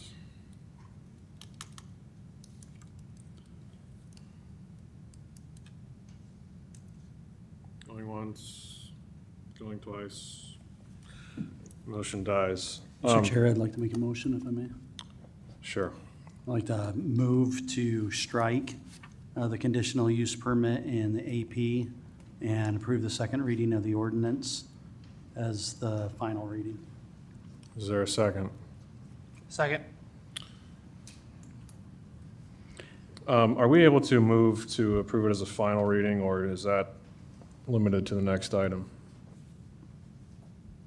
We have in here to waive the third if legally possible. That can't be part of this motion, can it? Yeah, I think technically the motion would be to approve this reading, and then the next item would be whether or not to hold the Okay. third Well, I hearing. apologize for that wording in the outline. So would you gentlemen be okay with omitting as the final reading from your motion? So amended. Okay. Oh, boy. And if I may just give, Yes. the reason is that this is not, what Keith put forward, or Supervisor Addy, put forward just a couple minutes ago in terms of the possibility of 8,500. That's still a topic that could be a future discussion the next week or two or three. Decommissioning could be on the table. The 2% saturation, I guess that's the 8,500. If 49% is the maximum that we want in any AP parcel, all of these things, plus having it as a conditional use, they're all still on the table. I just feel like doing this tonight without those things and without having it notified that way in the public hearing seems really rushed. And if there's one thing I just want to really commend this board on, we have over 51 people here right now, ages probably 5 to 75, that are listening and have given thoughtful consideration. And so there's nothing to me tonight that says, rush this, it's got to be done by tomorrow. We ought to measure twice and cut once and get it right. Right, I agree, Supervisor Nelson, excuse me, Supervisor Taylor. I think hearing everyone's sentiment, I think to slow down will be good. And so I agree with that, yeah, let's not vote on a final thing tonight, yeah. I think moving with the Amendment 1 and 3 is fine. I think we're all in agreement on that, the five of us. I mean, from what it sounds like. But I would think on that Amendment 2, let's slow that down, let's wait. And let's take some more consideration, look at that, take in responses tonight. And how do we balance freedom yet with responsibility? I've personally gone back and forth on this. I don't remember another agenda item where I saw more people nodding when the other side was talking than on this item, and I mean that in my 9 years. So that says how hard it is to come to a decision on this. But at the same time, we do have an out as far as considering this later. The impetus for this was for private accessory use, and unfortunately, the headline probably won't be that, but that was the purpose of this, was private accessory use. You can put up solar panels, private accessory use. That is passing regardless. And I hope that's the lead, because we don't have I don't see a huge counter to the, this is a little bit rushed. On one side of the argument, I understand, the purpose of the land needs to be the purpose of the land. It's agriculture. On the other side, I do see decentralized government and punting it basically down to planning and zoning and board of adjustment. But either of those approaches are through the board of adjustment, planning and zoning process. We can't do anything to our own ordinance without them. So we need to come to some sort of a overall legally defensible ordinance process that involves all of those entities. And I think we have a good head start on that tonight, but I don't think we can say that we've reached a conclusion. So for that reason, when there is that, when there's decentralized arguments on both sides, I just default to consistency. And that was a word that was brought up, inconsistent, consistent. Taking out AP at this time is a consistent approach, which allows us to incentivize the growth of general industrial. We did hear, and I hope it does make the story, that, you know, the zoning commission is looking at location as far as being appropriate in the county.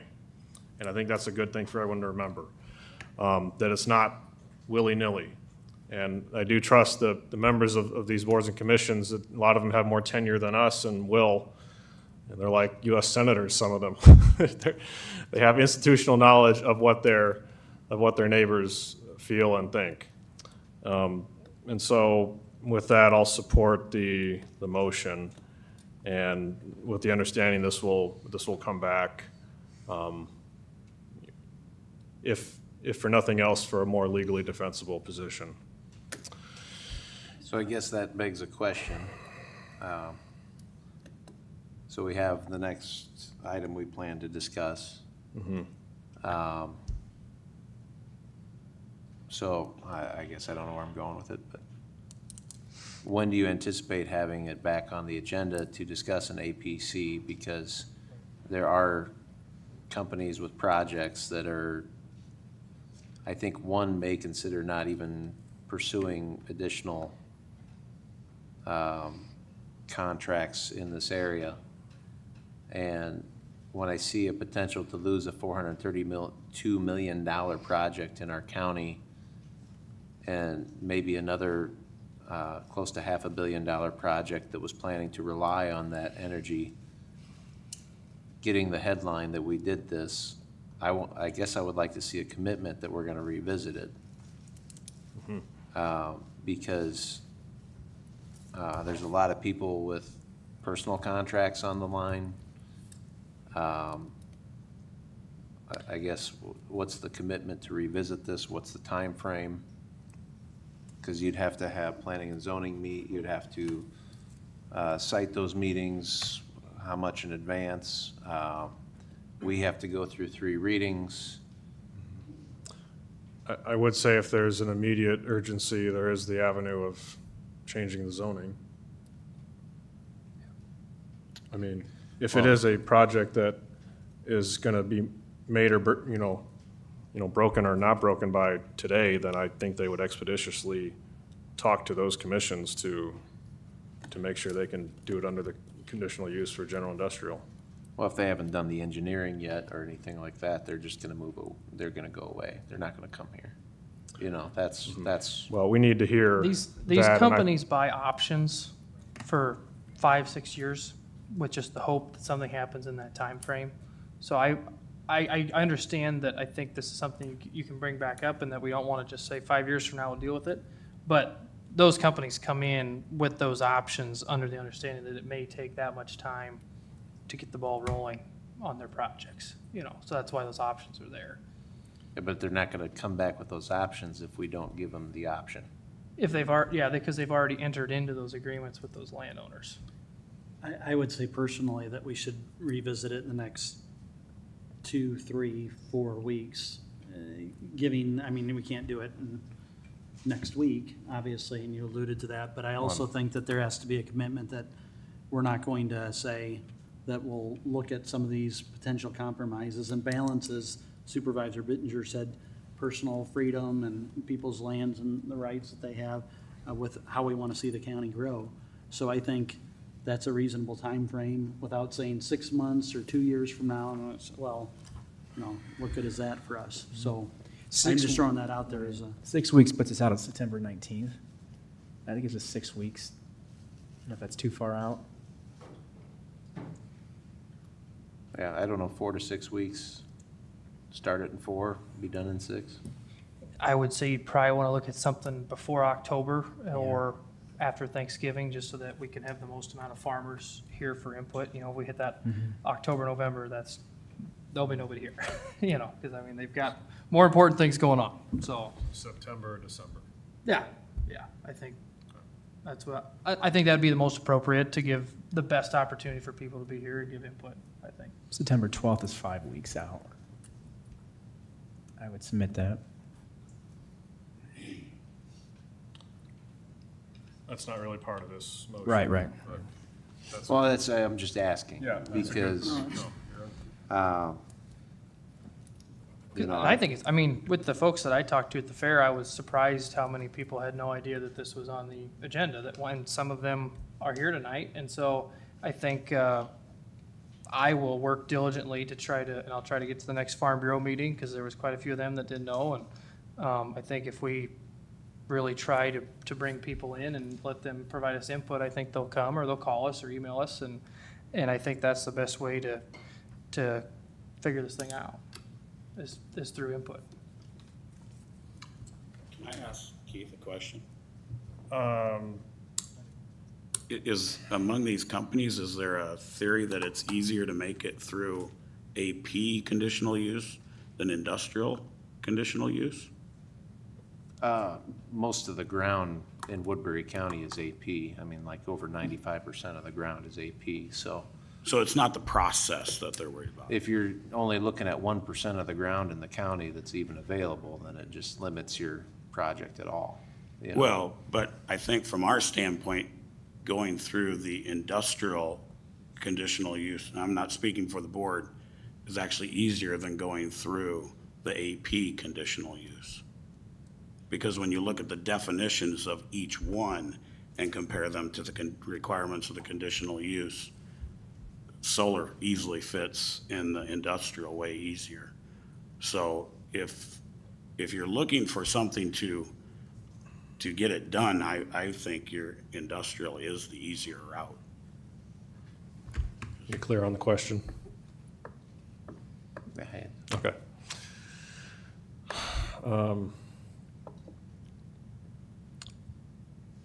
All right, any other discussion from the board? The motion is to move forward with the second reading, striking the conditional use in agricultural preservation.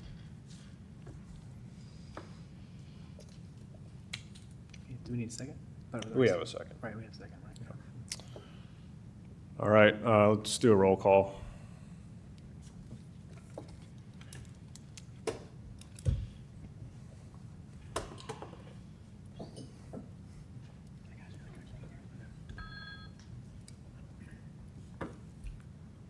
Bittenger, Aye. Nelson, Aye. Radig, No.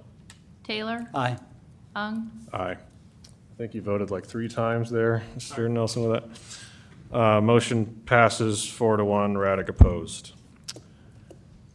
Now, we have item C. This is approval to waive the third reading of the zoning ordinance amendments. The reason we would do this is because we had a hearty discussion tonight, and as much fun as it is to do it again next week, we know that all these discussions will be had at the Planning and Zoning and Board of Adjustment meetings as well. So, I'd move it, Mr. Chair. Second. motion by Taylor, second by Nelson. Any discussion or heartburn on this? So I would say I normally have heartburn on something like this, especially when there's so much opposition and discussion. But I guess if nobody really feels like they're gonna change their mind on it, and then we can get on to the, revisiting in the future, I think that, I guess I wouldn't have heartburn. Yeah, this is a somewhat unique circumstance where we're committing to go through this again. Don't no one say we're not transparent and don't listen to people, but they still will. They don't call you Matthew zoning hearing Ung for nothing, so. Right. Right. Okay, all those in favor say aye. Aye. Opposed say nay. Passes 5-0.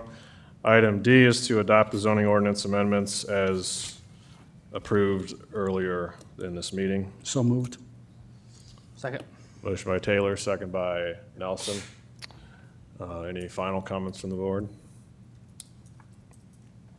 All right. All those in favor say aye. Aye. Opposed say nay. Passes I'll just say aye on that. 5-0.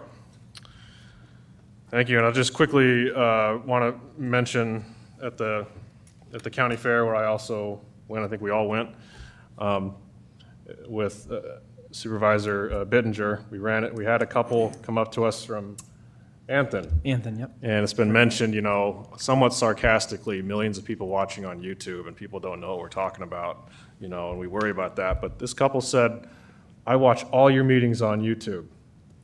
And they keep up with all of our senses of humor, and they know everything that's going on. Yep. So, right?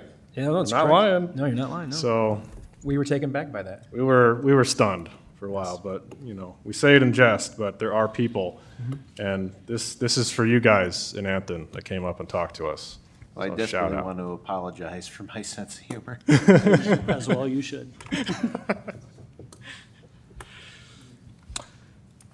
One question. Okay. Chairman, before we go on, do we need to set a date to revisit this, or is that something, do we need to publicly or no? Just We'll have discussion of that with Sure. the next item, I believe. all right. But we've already made a somewhat of a consensus to look at it September or December to allow maximum input. So now, what is now item 13 from the Board of Supervisors, Mr. Taylor, Mr. Nelson, this is approval to give direction for a new proposed ordinance in regards to utility scale solar. We've had most of the discussion already, so please just make a motion or wrap up whatever you need to say. All right, well, I'm gonna start reading this, and I'll let Supervisor Taylor cut in here a little bit. We'll just give you a little background, and we'll kind of talk about why we put this out here. But the Board of Supervisors just unanimously have voiced support for adding solar energy systems private use as an accessory in each zoning district, affirming that we support solar energy systems in the general industrial zoning district. However, given that ag preservation constitutes roughly 75% of Woodbury County's 875 square miles, and inherent to ag preservation is the preservation of agriculture. We have an interest in doing what is inherent in the name, preserving agriculture. Toward the end, we are not against solar, but think that the following strikes are very reasonable and thoughtful balance, something that can feel rushed in the readings and end up making solar development projects so loose as to not know the desired saturation, legal implications, and how we want to grow the next 25, 50, 100 years. And I mentioned earlier some Iowa Farm Bureau policy. Iowa Farm Bureau, Woodbury County Farm Bureau is the largest farmer group in Woodbury County, and I served on the board for that for many years. I'm still a proud member, and I would just like to read their policy regarding energy that was ratified in 2023. Iowa Farm Bureau states regarding energy policy, Iowa should maintain a balanced electrical energy generation portfolio to ensure energy reliability and resilience at an affordable cost. And Iowa's electrical energy policy should not promote new wind and solar energy generation on viable and productive agricultural ground. Existing structures and non-productive ground should be utilized to expand our energy production. I also would like to read from what the Iowa Cattlemen Association, the Woodbury County Cattlemen are probably our second largest ag group in the county. Iowa Cattlemen Land Use Policy states, whereas the issue of land use in Iowa becomes increasingly important as Iowa population grows and the use of land becomes more intensified. And whereas the cattlemen of Iowa have distinctive problems and interests in the use of land for production of beef cattle, and whereas the complexities of many issues and interests involved are substantial, not the least of which are the preservation of private property rights and the location of control over land use decisions. Therefore, be it resolved, land suitable for the grazing of livestock should be deemed agricultural land worthy of preservation, and that grazing and be given over recreational and/or urban uses. Be it further resolved, public lands should be subject to the same rules and regulations as privately owned lands. As I throw a little stick in there at CRP there at the end. So as two supervisors representing the most rural areas, we deeply desire the preservation of agriculture while at the same time understanding the need for balanced private property rights, economic development, clean energy, and freedom. Therefore, if the county was to engage in a utility scale solar at a minimum, we think that the county should consider some of the following. And again, a large portion of this is ideas that we've brought forward to help spur more ideas. Nothing on here is perfect. Nothing on here is set in stone. A lot of this came from conversations from landowners that have called in regarding the subject. And so I can read through some of these now, talk through some of them, and I hope that this will spur some thoughts and that you would please share them with us, share them with planning and zoning. We would appreciate that very much. So as a conditional use permit for AP, With planning and zoning, the Board of Adjustment to be able to site specifically take into consideration the concerns of neighbors, land, soil, and other factors when approving the permit. We found out tonight that that is something that they take into consideration. Tom talked about that up here. A slope of no more than 5% in order to preserve the land and to account for soil erosion, compaction, and future land stewardship. The 5% was something Iowa State, as farmers know, they classify our soils A, B, C, D, and E. A slope is 0 to 2. B slope is 2 to 5. Once you start to get above that 5%, you get in that C slope is where you start to end up seeing a lot of erosion control measures, terraces, waterways, field borders. And so we feel that if farmers are having to take drastic measures to control erosion at those levels, we probably not the best fit for solar in those same areas. A lot of the ground that is down in the Missouri River bottom, a lot of that's probably 1% slope at best. I mean, it's about as flat can be, just for comparison's sake. A maximum height of no more than 20 feet for panel structures. A lot of counties have a height of 15. We said 20 in case we want to incorporate some sort of livestock grazing underneath. And this is something that we're looking for feedback from solar companies themselves. What does it take to incorporate livestock grazing underneath these panels? If someone wanted to do haying, those sort of things. Of all AP, no more than 49% can be in such a project, or in short, 51% must be used for ag production or no longer considered AP. I've gotten a lot of calls on this one today, about 4 or 5 hours worth. So the intention here is not that if you have 100 acres, only 50 or only 49% of it can have solar panels. What we're looking at here is if you have 100 acres and 100 acres are in solar panels, what would be wrong with allowing livestock grazing at least 51% of that underneath the panels? So in no way does this take away the ability to put panels on the property. We're looking at the agrivoltaic side of how can we incorporate agriculture with the solar panels and make a better utility or commercial activity that benefits not only the energy side but the agricultural side. And I think anytime you can incorporate livestock onto pasture land, you're going to improve the land. You're going to provide opportunities for young beginning farmers who statistically mostly get involved with animals when they start their farming careers. Animal agriculture will turn far more dollars in the community than just regular row crop farming. And it will provide an extra income stream for those very farmers who maybe sign their ground up into solar and then turn around and they now have pasture that they can run sheep or goats or maybe even cattle on. And currently in Woodbury County, one of the reasons our cow herd isn't any bigger is we are short pasture. And that's, when we compete with CRP and with crop acres, there's not a lot of pasture, and this may provide an avenue for that. So that's why that is in there. Utility solar can be no more than 2% of all ag preservation, preserving 98% of ag preservation. This equates to approximately 8,540 acres of the 427,000 acres of land, and ag land constituting 75% of the 570,000 total acres in Woodbury County. Give my voice a break. Here. So I think one of the reasons that we wanted to do 51% or more stays in agricultural production. Otherwise, why are we calling it agricultural preservation if it's not more than half of that? So that's the consideration there. And then the other couple of things we talked about is current notification for utility scale solar shall be 1 mile for public comment instead of 500 feet. And a requirement, or at least strong consideration, that the utility scale solar project either be on a landowner's property or that the owner of the land be a resident of Woodbury County.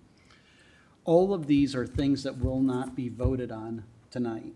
These are the sort of things that we are trying to signal are deep considerations after having had some thought and tried to compromise in a way that says, how can we both allow private property owners to do with their land as they so well please, but at the same time say, we're going to preserve ag, the 98% of AP. And so it's trying to strike a balance. But I just want to make sure that we don't get too into the weeds on slope and percentages and the number of acres tonight, because the general tone and tenor is to give planning and zoning and the Board of Adjustment and others a chance to look at this over the next 4 to 6 weeks and hear, generally speaking, this is what the board has given as far as some direction. And one other thing that did not make the cut, but that you brought up tonight from the Woodbury County plan was the 65 CSR as far as our viable ground. And I know looking through all these countless county ordinances, there are several that have CSR requirements, as it turns out. And I've kind of got a list here. You know, Scott County 60, Tama County 60, Clayton County, they had a really great comp plan. It was really awesome. They were at 60. Plymouth County to the north of us is 50. And so 65 would be higher than all of the counties that I could find. Now, I'm sure that there are other counties that maybe have higher, lower numbers, but I did a lot of due diligence on that. And so, again, that is something that we'd like to have feedback on. The last one that I'll, and not to keep but Supervisor Nelson earlier mentioned decommissioning, and so that's something else that could be considered. So with all that being said, that's the opening of this introduction at this hour. Sounds good. Mr. Radig, Mr. Vidinger? Well, from what I don't think we're gonna have we're not voting on this today, are we? I think we're gonna look down the road, but. Yeah, it's. Yeah, I mean, like I said, I can agree with, limiting the total number of acres maybe in our county there as far as what we're willing to give up. Shoot, I thought, where did I put that paper? I put it at the bottom here. Your original motion when we. Like I said, with the slope issue, you know, that's where it's like kind of contradictive, and then like, well, if you're a company, maybe you would do some grading to change it so the slope meets the goal, and then I think as long as they've hired an engineer with a site plan, they're addressing those kind of things. And like I said, with the height, that's where planning and zoning can like put in the conditions for shielding of some kind if it's gonna be a taller structure. But most of them aren't gonna be over 16 foot when they're fully extended up. I do think it's kind of hard to do the 51%, especially because in ag ground, the parcels are kind of like imaginary borders for a lot of farmers. They don't just farm this parcel and then do this parcel. It's like they own multiple parcels and drive the tractors right over those lines, so.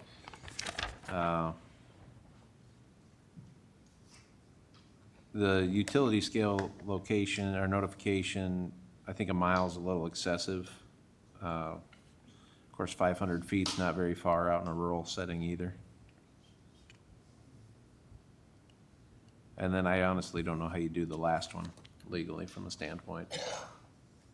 And that's where I think we'd want to have some input, maybe from our county attorney's office. That's maybe where we'd want to have some input from our county attorney's office and taking this in a judicious way. All your comments are well taken. So with that, Mr. Chair, I would move to give direction for a new proposed ordinance in regards to utility scale solar. I know that's pretty broad. In the AP. In the AP. I'll second. Motion by Taylor. Any discussion, confusion, questions on the motion? All those in favor say aye. Aye. Opposed, say nay. Passes 5-0. Thank you very much.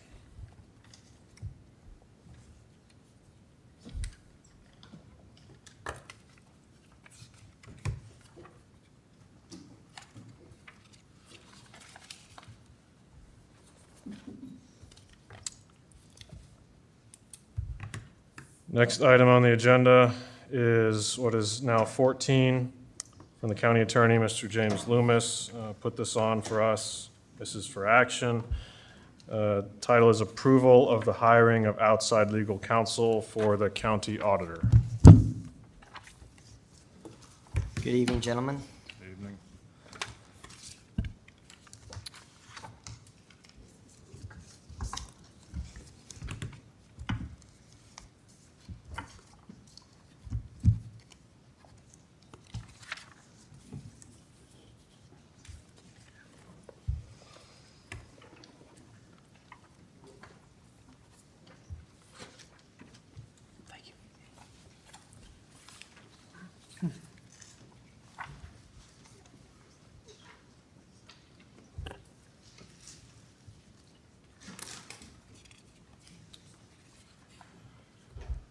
Joshua, should we first receive this? Or not. It'd be up to James whether he's asking for that to be part of the Okay. record or not. Are you asking for this to be part of the record or for consideration at this meeting only? For consideration at this meeting only. I am here pursuant to the request of Auditor Mr. Gill. He is requesting outside counsel for an open records request that was submitted. And you have that request in front of you tonight. And I would defer to Auditor Gill as to the reasons requesting that outside counsel at this time. But I am here simply to make that request, per his request to this board, and would defer to him for any questions that the board might have for reasons why that request is being made at this time. Some of you may not have seen this up to this point. I know it was addressed to myself and Mr. Gill and Mr. Un. So certainly if you need a few moments to review this open records request, please do so. And then I believe myself and or Mr. Gill would be available for any questions that might be pertinent or wanting to be asked by you gentlemen. So I'll give you a few moments. Mr. Loomis, to your knowledge, has your office come across this question before as far as in response to a records request? Not to my knowledge. I guess I would defer to Mr. Woodman. If that's been requested before, I do not know if that has been done before. You know, typically with those open records requests, it's my understanding that those generally are done. If there are questions or concerns that are made through our office or to our office to address those, if they do come, I would defer to Mr. Woodman. He might be able to further enlighten the board to that, but that's my understanding. Would you mind, Mr. Woodman? Yeah, I think there have been a handful of times during my time with the county where we've went to outside counsel. A lot of it would depend on the scope of the request, and then if there's a potential for a conflict of interest, either based on the nature of the information sought and the parties involved, or the potential for litigation going forward. So those are all things that would come into play, whether outside counsel would be needed. But like I said, I think we have on a handful of occasions. Has it been at the point of the public records request or or in coordination with anything else?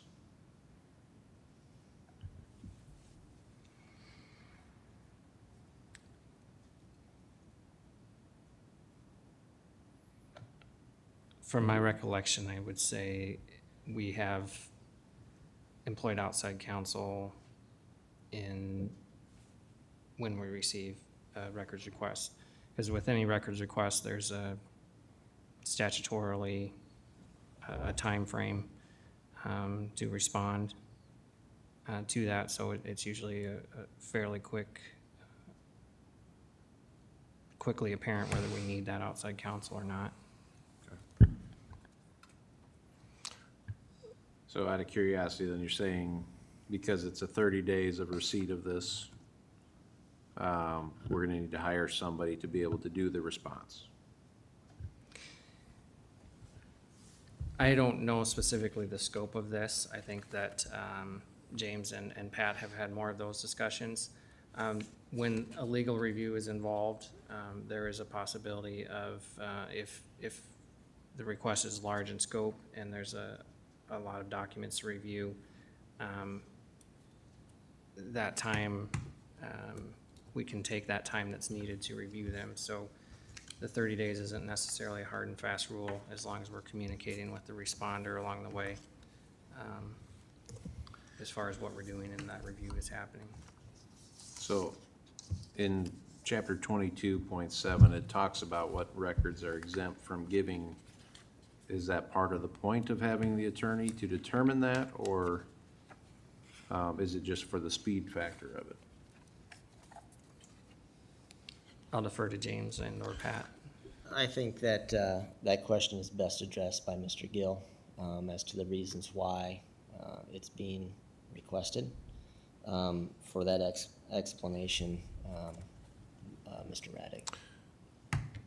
So I'd go back to my time at the city. We had multiple issues where there were public records requests, and it was all pertaining to cases.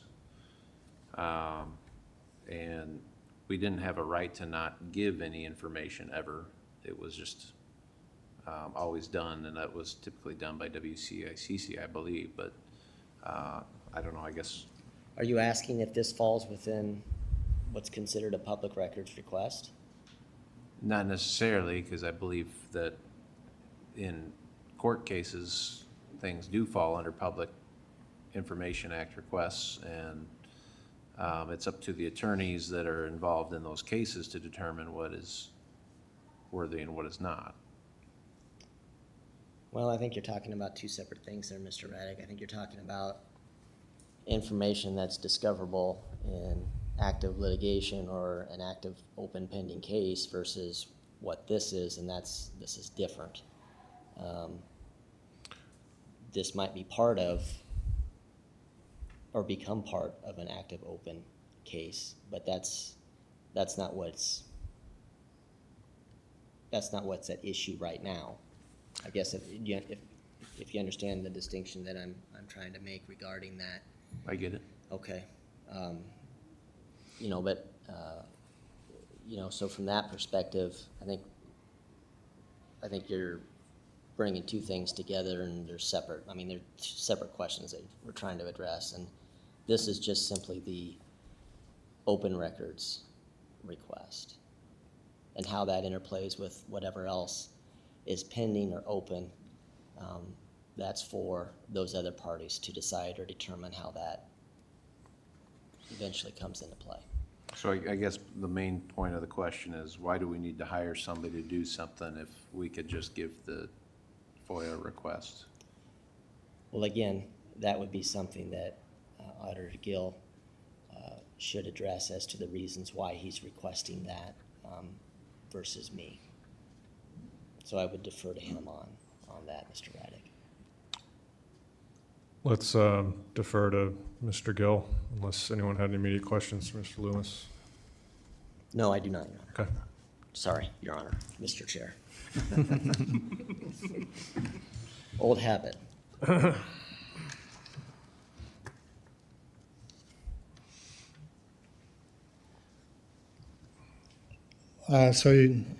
Pat Gill, Woodbury County Auditor. I'm here to answer any questions about what I'm requesting. I guess what is the purpose of an attorney to respond to this request? I've been in office here for 27 years, and this is by far the most complicated open records request I've ever received. It involves litigation that I'm not happy about being here. I'm just doing my job, and I'm requesting this because I want legal aid as far as how to proceed without me getting sued again or the county getting sued. And I want to do it in a manner that is unbiased. And I feel comfortable that it would be much better if we have outside counsel, that I don't feel like any of those issues are there, any bias issues are there. I think that it's just important that I'm able to proceed with confidence, that there isn't any sort of bias as I work through these issues. This is it is a very complicated thing. I used to get requests, and I would just carte blanche send them out, answer them when it seemed very simple. But this is not simple. It's not simple at all, because there is litigation involved. There is criminal prosecution taking place within this one, and this is what it's all involved in. And it sure seems from, if you look at the request, is that it's aimed towards me, and I don't know why. So that's why I'm asking for legal representation.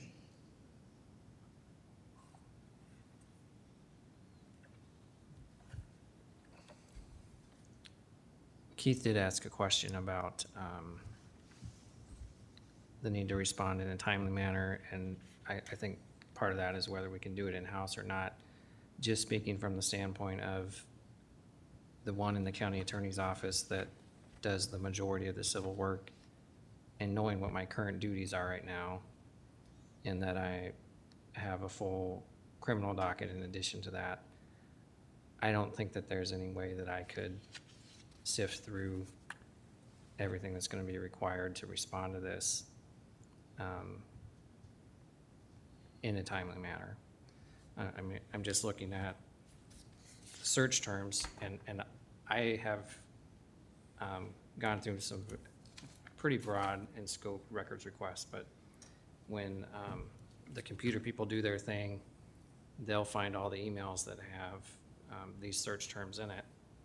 And then you'll have a copy of that email to review from each person's inbox that it was in.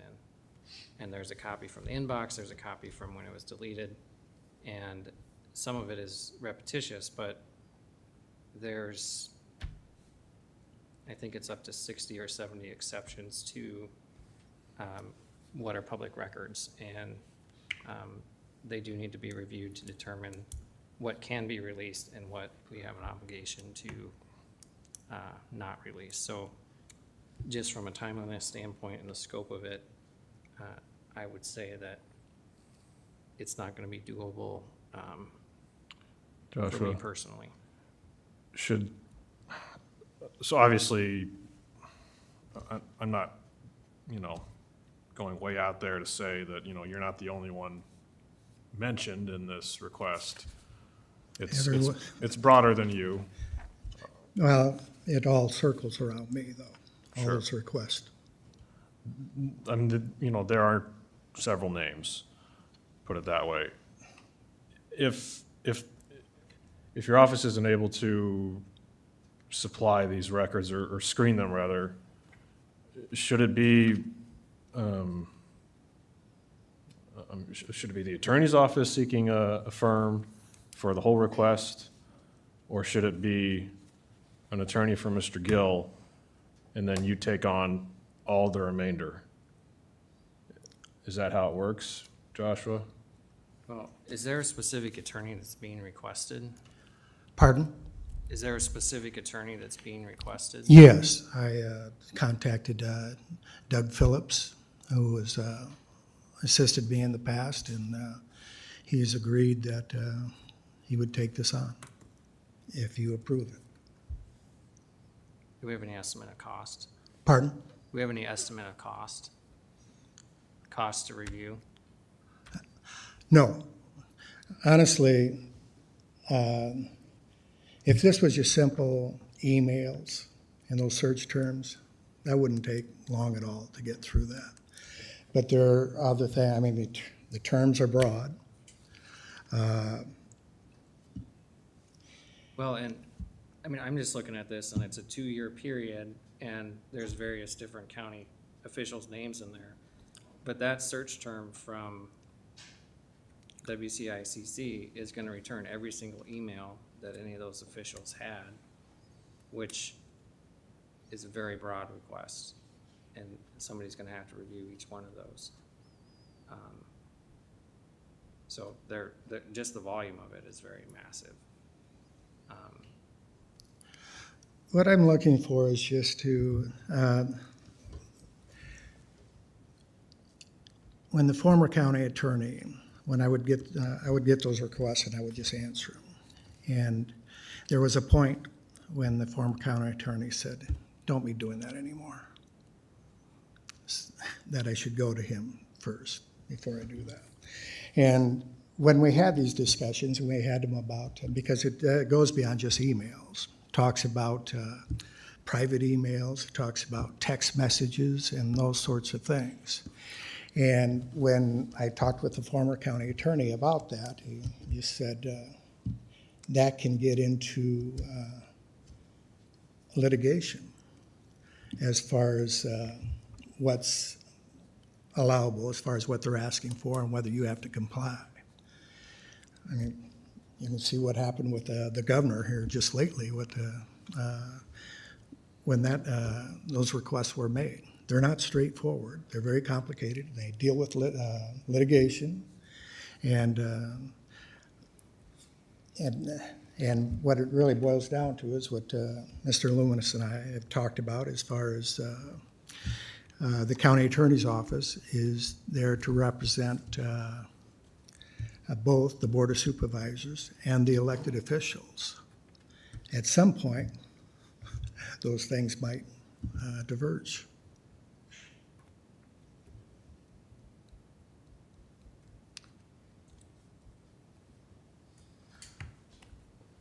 So I'm understanding correctly, we would need an attorney to look over all the documents and only submit the ones that match these keywords and keep out the other ones that aren't relevant. Is that what?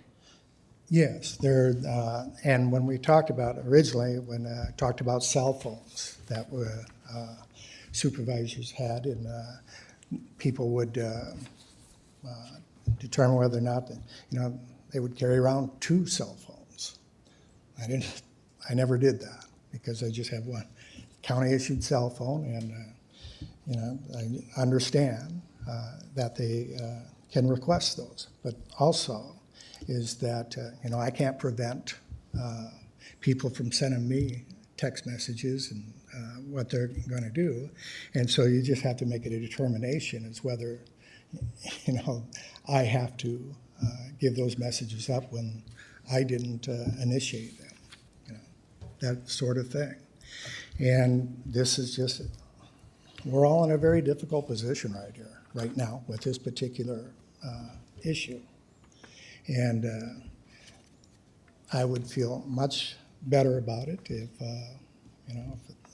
there's an outside attorney that is advising me on this, and that I know that there is no chance for any bias being involved in this. I don't want to get into personal relationships or anything like that, but I'm kind of a lone person out here. If there's an extraordinary, demand, I'm just wondering how, what happens to the other terms outside of Pat Gill, or would your office be comfortable with an outside attorney basically covering this entire request, because it is larger than his name? It's a question for James. Mr. Loomis? Yeah, Chairman, it would be best, in my opinion, that it not be bifurcated, where someone is doing part of it and someone's doing part of it. That doesn't make a lot of sense to me. I mean, if someone is doing this work that's entailed with this request, it needs to be the one person. My concern would be, and my overarching concern is kind of what Mr. Gill mentioned earlier, is that and without knowing, you can't know for sure, but there is certainly the potential for a conflict of interest in terms of what the board seeks advice from the county attorney's office versus what the auditor's office or Mr. Gill would seek, and there certainly is that potential.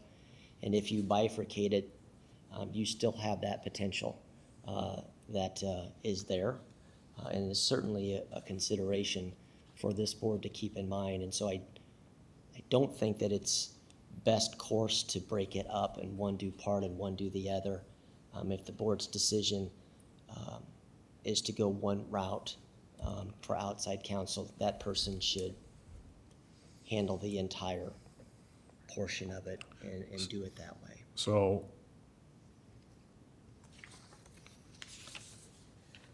here's the situation. The board agrees to have Mr. Phillips cover the entire request, and I don't even know if that's the proposal, but but that would alleviate that bifurcation. Then another one of these several individuals protest to whoever they protest to and say, I don't want that attorney. When did I get to have a say on who I'm represented by?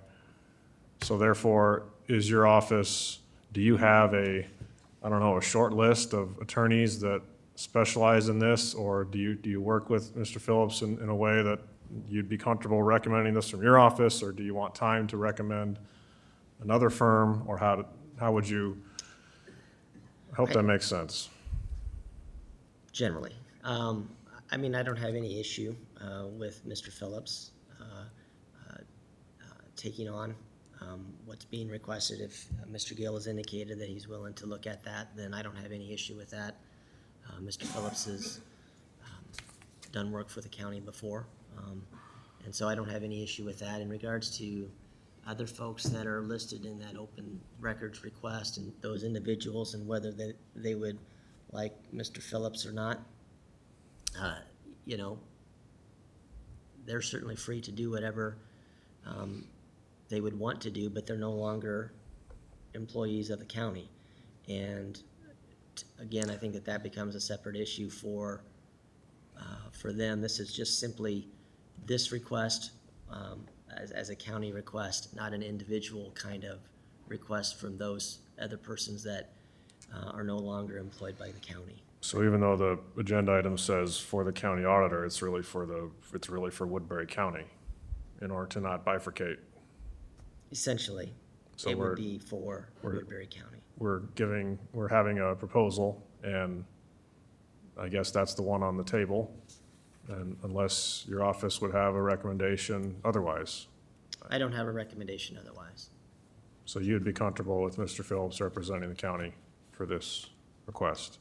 I would give Mr. Whitman an opportunity to add to that.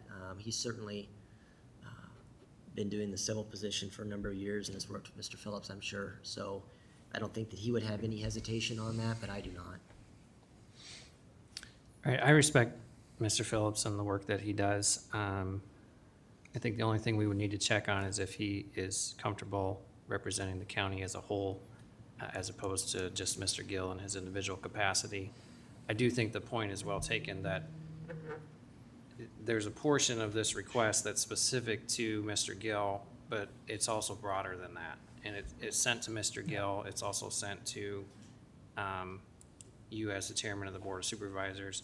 So in some regard, it's the county that has an obligation to respond to the request as a whole.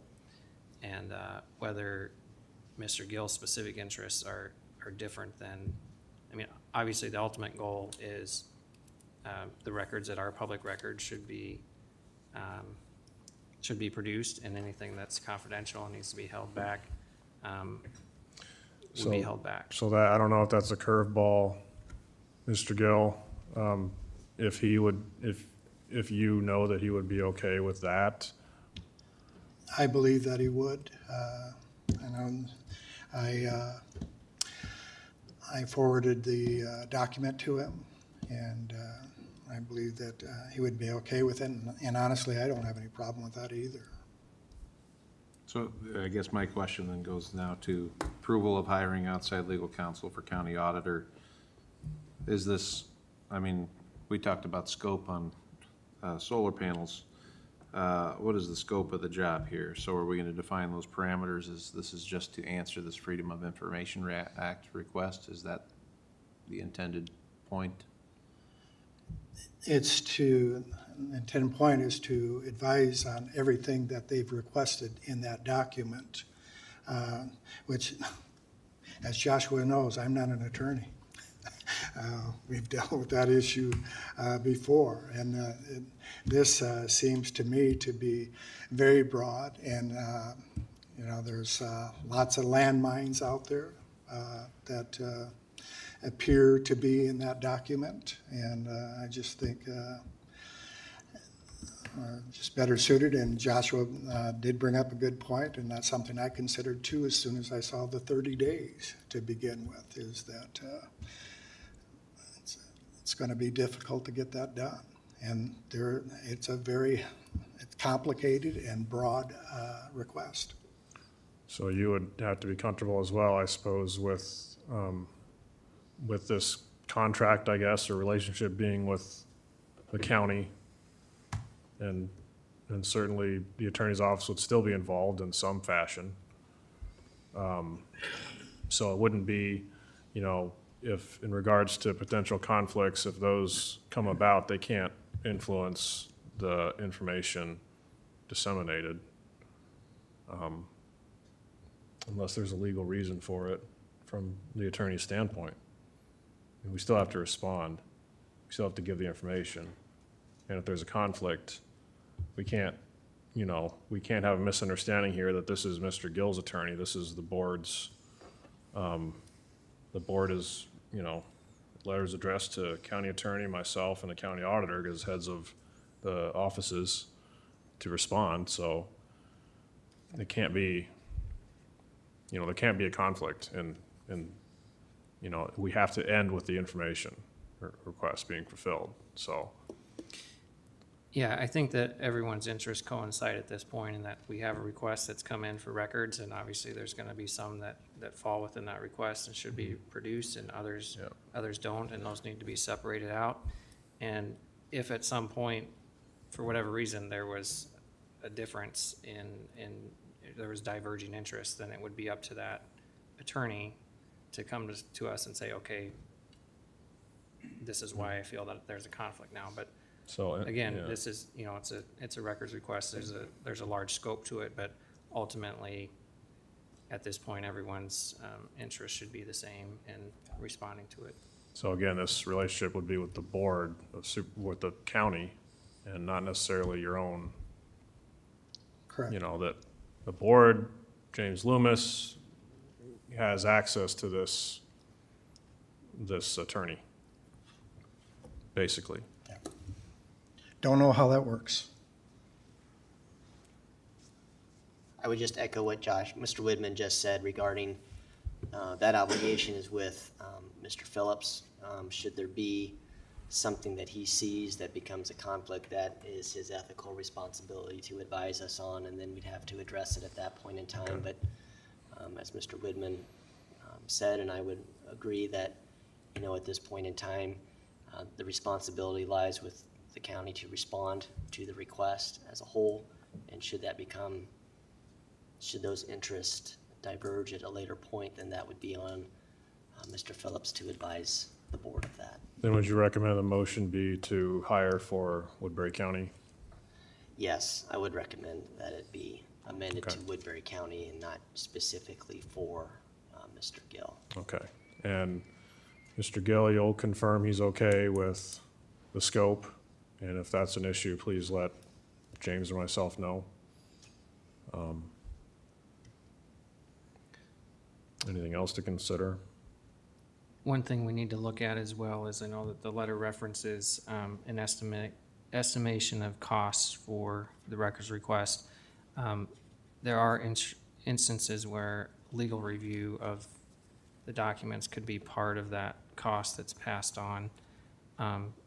So I think we do need to consider that, whether the cost of the outside counsel is something that we would ask and notify the requester of ahead of time as far as potential costs for that. It would be nice to have that estimate, I guess, you know, for us moving forward too, but do you have an idea? Well, I think that's a hard question to answer, Mr. Raddick. I don't think that because of the nature of the request and the intensive nature of what the request is, I don't know what Mr. Phillips charges per hour, and I don't know how long he thinks that it would take to do this. And so I don't think it's appropriate nor fair for me to try and guess or estimate. I don't have a good answer for you, and I hate to try and speculate on something where I don't know how long this particular request would take. So it's hard for me to kind of give you a good even ballpark on that, Mr. Raddick. I'm sorry. By approving a motion for hiring without any additional language, are we committing the county to this expense, or should it be, as Joshua says, referenced in the response as a cost for the requester? Well, I think it's certainly appropriate to broach that with the requester as part of the cost of that. But the other thing the board, needs to realize, I think, is that, the board controls how much they're gonna spend, right? And they decide, whether or not something has become more than enough, or, whatever the case may be. You control the checkbook, so to speak, and, if there's an issue like that, then that's certainly something that this board can take up. If there are those kinds of things, if it becomes a situation you believe that's too far along, right? So, I guess that's the one kind of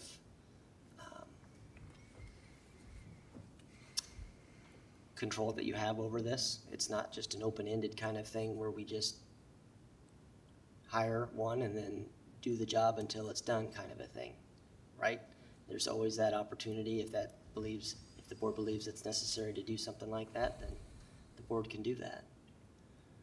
So I wouldn't consider it just an open-ended, just kind of situation. You say you would? I wouldn't. Wouldn't. So like a maximum of 25,000? Well, that would be up to the Board of Supervisors, not me. Sure. So we could, what's that? Could you do a conditional based upon, Well, Mr. Phillips' we have statements? to respond. We can't Right. not, provide the public information. It's just the broadness of it and how do we cut the cost as far as, how much is the county's normal, I guess will it be normal?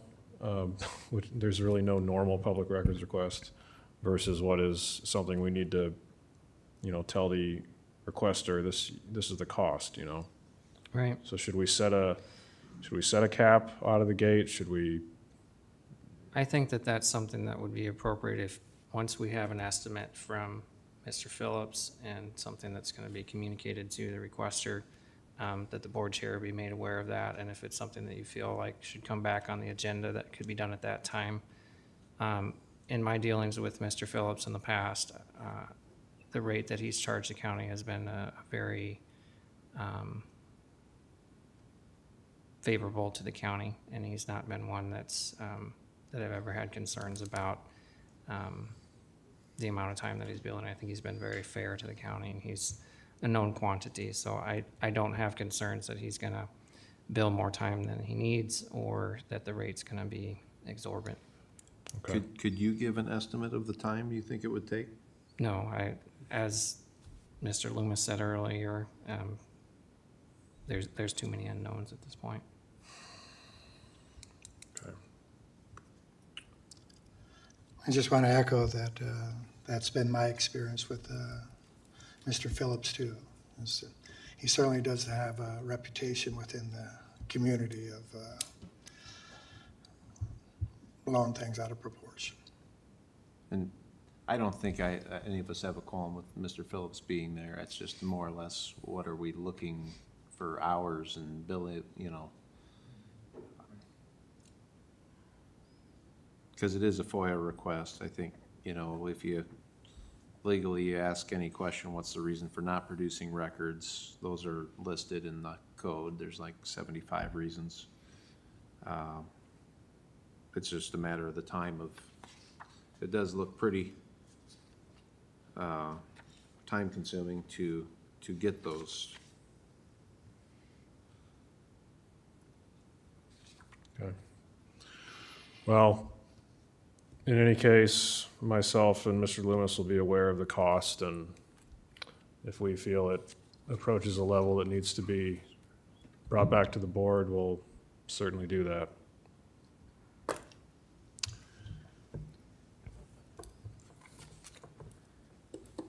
So the motion would be to approve the hiring of Mr. Doug Phillips as legal counsel for Woodbury County in order to respond to a public open records request. Could you put a stipulation that there's a review after 20,000? Not to exceed 20,000 unless reviewed? with, yeah, comma, up to a cap of $20,000. I mean, does that seem fair to you guys? I mean, I would agree with that, yeah. I was gonna say maybe 15 to 20, but 20 is fine. well, I just know how much lawyers cost, Right. and 20 could go pretty quick too, you know? Yep. And I do echo your point. He has always been very favorable to the county and his rates, and I And- appreciate that, Doug. And I don't, Good and advertising. that's not, and that's not necessarily plans to change direction as much as where does the funding come from at that point? Well, we have the liability fund, right? Would that not be a liability fund? Okay, yes, okay. And that's again, as part of this, if we're looking at a cost that can be passed on to the requester, we can require that the fees be paid up front. There are some limitations on legal review that can be changed, but that's something we have to look at. So whether ultimately the board will have to come up with the money or not, I think is an open question at this point. We would just set a cap for the expense, but you're saying that we could still request that payment ahead of time. Yes. And the attorney's office would use this information tonight to respond to this letter as far as directing to the new attorney, or the new attorney would take it from here? Typically, when we've employed outside counsel, we've handed it off to them and let them direct responses. Okay. They would typically keep us in the loop unless it's something where there's a conflict of interest, but I don't think that's been raised. So I think that would probably be, we'd be in the loop, but it would be, they would spearhead the response. Okay. Any other thoughts on the motion? Well, then I'll move to approve the hiring of Mr. Doug Phillips as outside legal counsel for Woodbury County to respond to an open records request up to a limit of $20,000. Second. Second by Bittinger. Any discussion from the board or Mr. Gill? All those in favor say aye. Aye. Opposed say nay. Passes 4-0. Thank you. Thank you.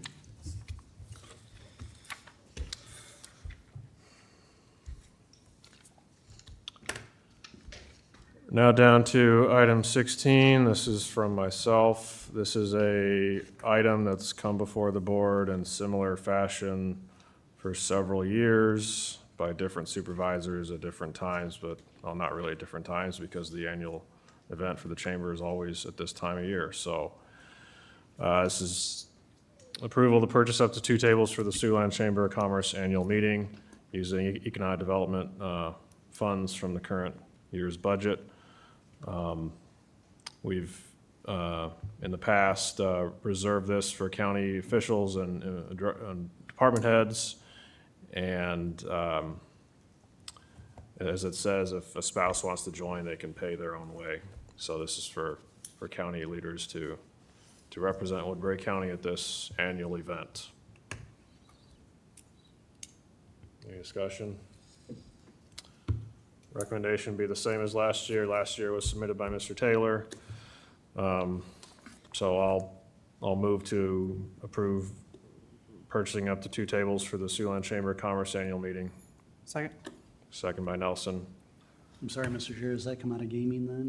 or- I would say economic Oh, development. okay, all right, thank you. Hearing no discussion. I think we better make sure Dan Priestley gets a seat this year.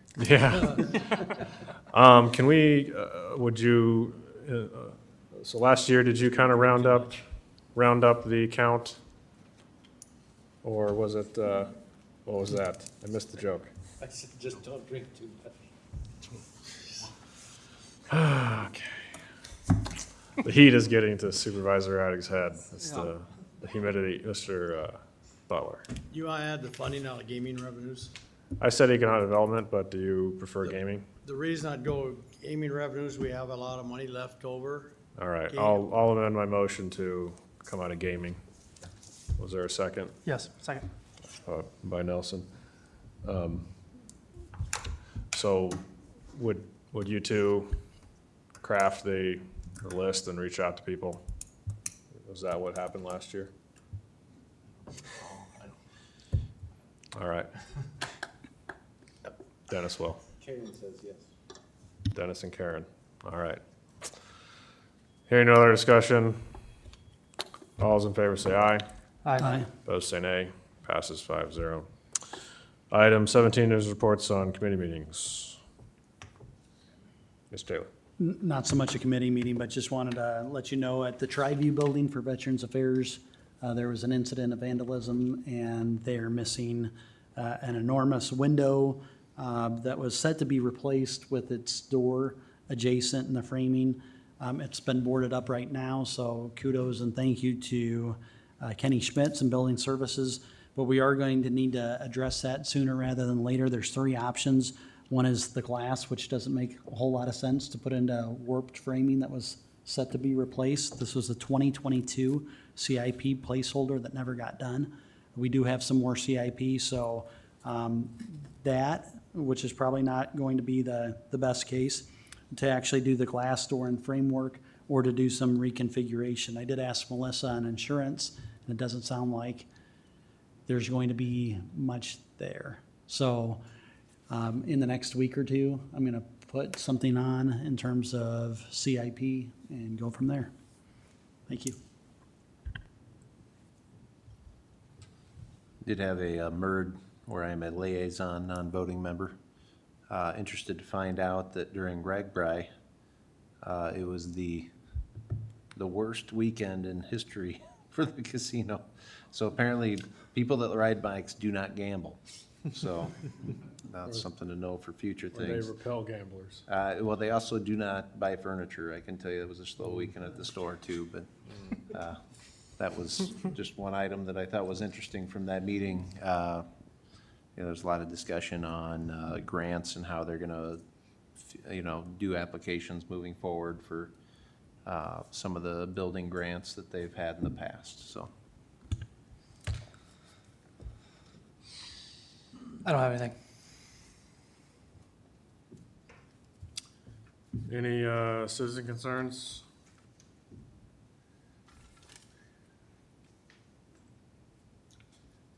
Not so many concerns, I guess, but I just want to let the board know that from NextEra's perspective, we continue to develop a project and we'd like to bring forward. We appreciate the comments and certainly the idea of moving forward with an ordinance that allows a conditional use in the AP district. And I just encourage, there's a lot of resources out there right now. You're not the first county that's looked at this.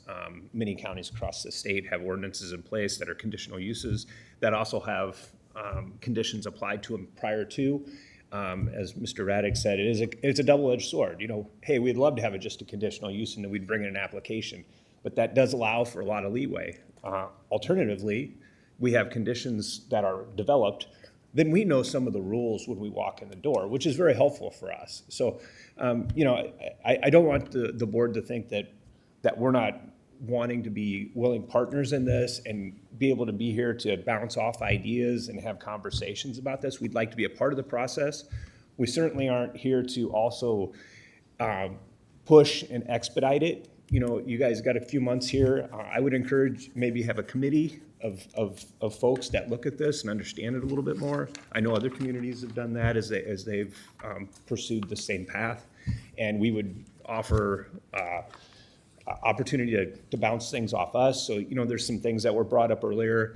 Some of those would be hard for us to understand as you develop the ordinance, but maybe we can provide feedback along the way so that you'd understand our perspective on some of that as well. So I would encourage you all to, if you have questions, reach out to me.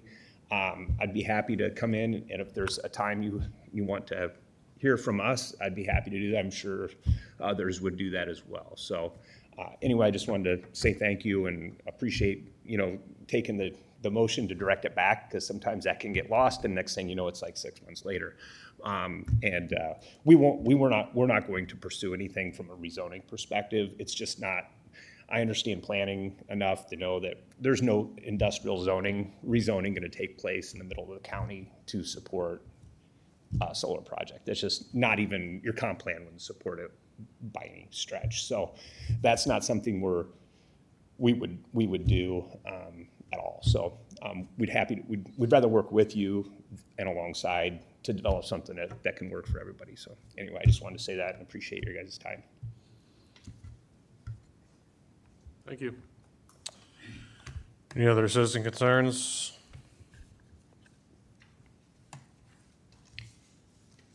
Greg Yoakum, 1629 270th Street, Salix. I want to piggyback on what Mr. Nelson said earlier on quoting the Iowa Farm Bureau policy. They also have a policy on siting wind and solar farms.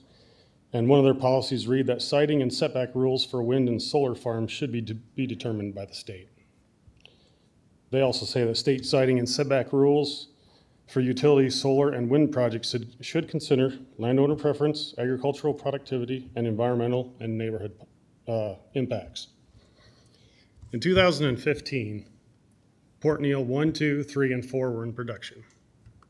5 to 6 train units were going through my house, which is a half mile off of the UP line. Today, and they had around 240 employees out at the plants. Today they're at 170, and 1 train car goes by my house a week. And including in that loss, there was 40 to 50 private contractors that lost their jobs, their contract out at Mid-America. I look out my door, I see both Mid-America plants, AGP, CF, and then of course there's Seaboard, which I farm around. All of those took out agricultural land. When Seaboard came in, everybody was happy with the jobs because you guys approved to bring in Seaboard. Everybody wants the factories, that's what I heard today. Everybody wants factories, but nobody wants the product that goes into the factories. Everybody, whenever somebody wanted to put up a hog barn, they fought it. That's kind of counterproductive on the county board. To be fighting, they want the factories, but they don't want the product. So when Port Neal 3 shuts down, I don't know how many jobs will get lost out of that. And eventually, coal plants will be shut down. How many jobs will Mid-America lose? I live in the neighborhood. I have lots of friends that are Mid-America employees. Some people say that they're not looking out for the neighborhood. Jobs are the neighborhood, and that's what people are looking for with projects like that. Thank you. Citizen concerns? I guess, Daniel Heyer, Hornick, Iowa. I guess I'm here representing 2 hats today. So I am the current vice president of the Woodbury County Farm Bureau. And I do want to point out that just because Farm Bureau has a policy, it does not necessarily mean that our local Farm Bureau always agrees with those policies. I think that's a general consensus that the state should not dictate any local ordinances that we do in our county because that would be a major loss of local control. So I just want to add that in there as a stance of the Vice President of Woodbury County Farm Bureau. Thank you.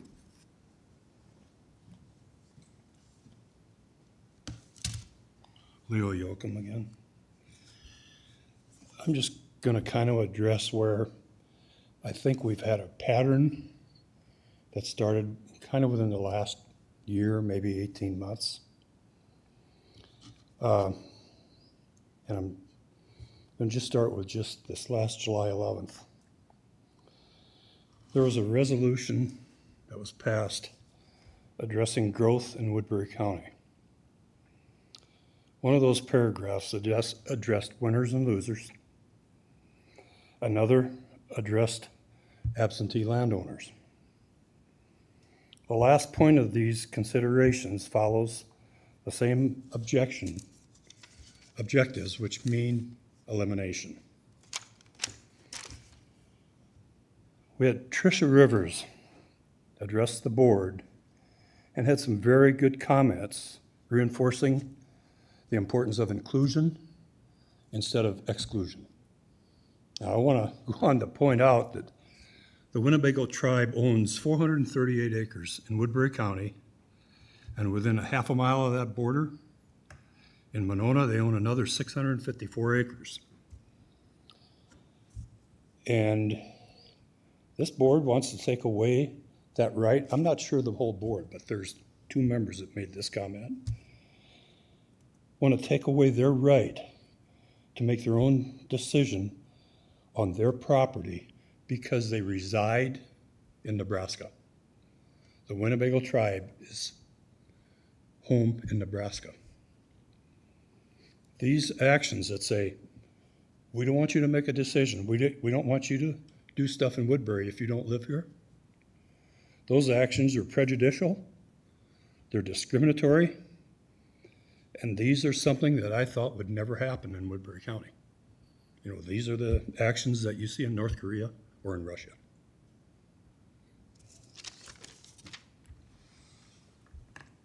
Any other citizen concerns? Item 19, any board concerns?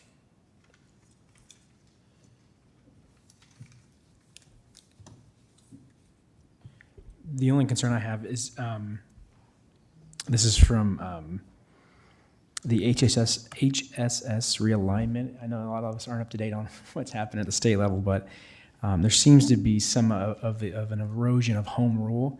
And the director of HHS, which is appointed out of committee, out of the State House, they're trying to understand this. There's alignment to where it seems that the state is becoming more federalized, and some of the home control local rule is being diminished. And so I would just, I think it was good for us. We sent that letter back regarding taxation to the state, but just be aware.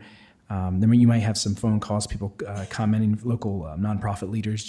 They're going to reach out to probably some of us and just voice their concern that Woodbury County may be losing funds or the ability to control some of our own nonprofits and groups that help the needy and those that are less fortunate here in Woodbury County. So just want to give you guys a heads up about that. There could be some potential for massive loss of funding and ability to write our own, not ordinances, but our own rules to work with different nonprofits within the county. We would be under state rule and state control now. And so just FYI on that. So that's all that I have. Any other board concerns?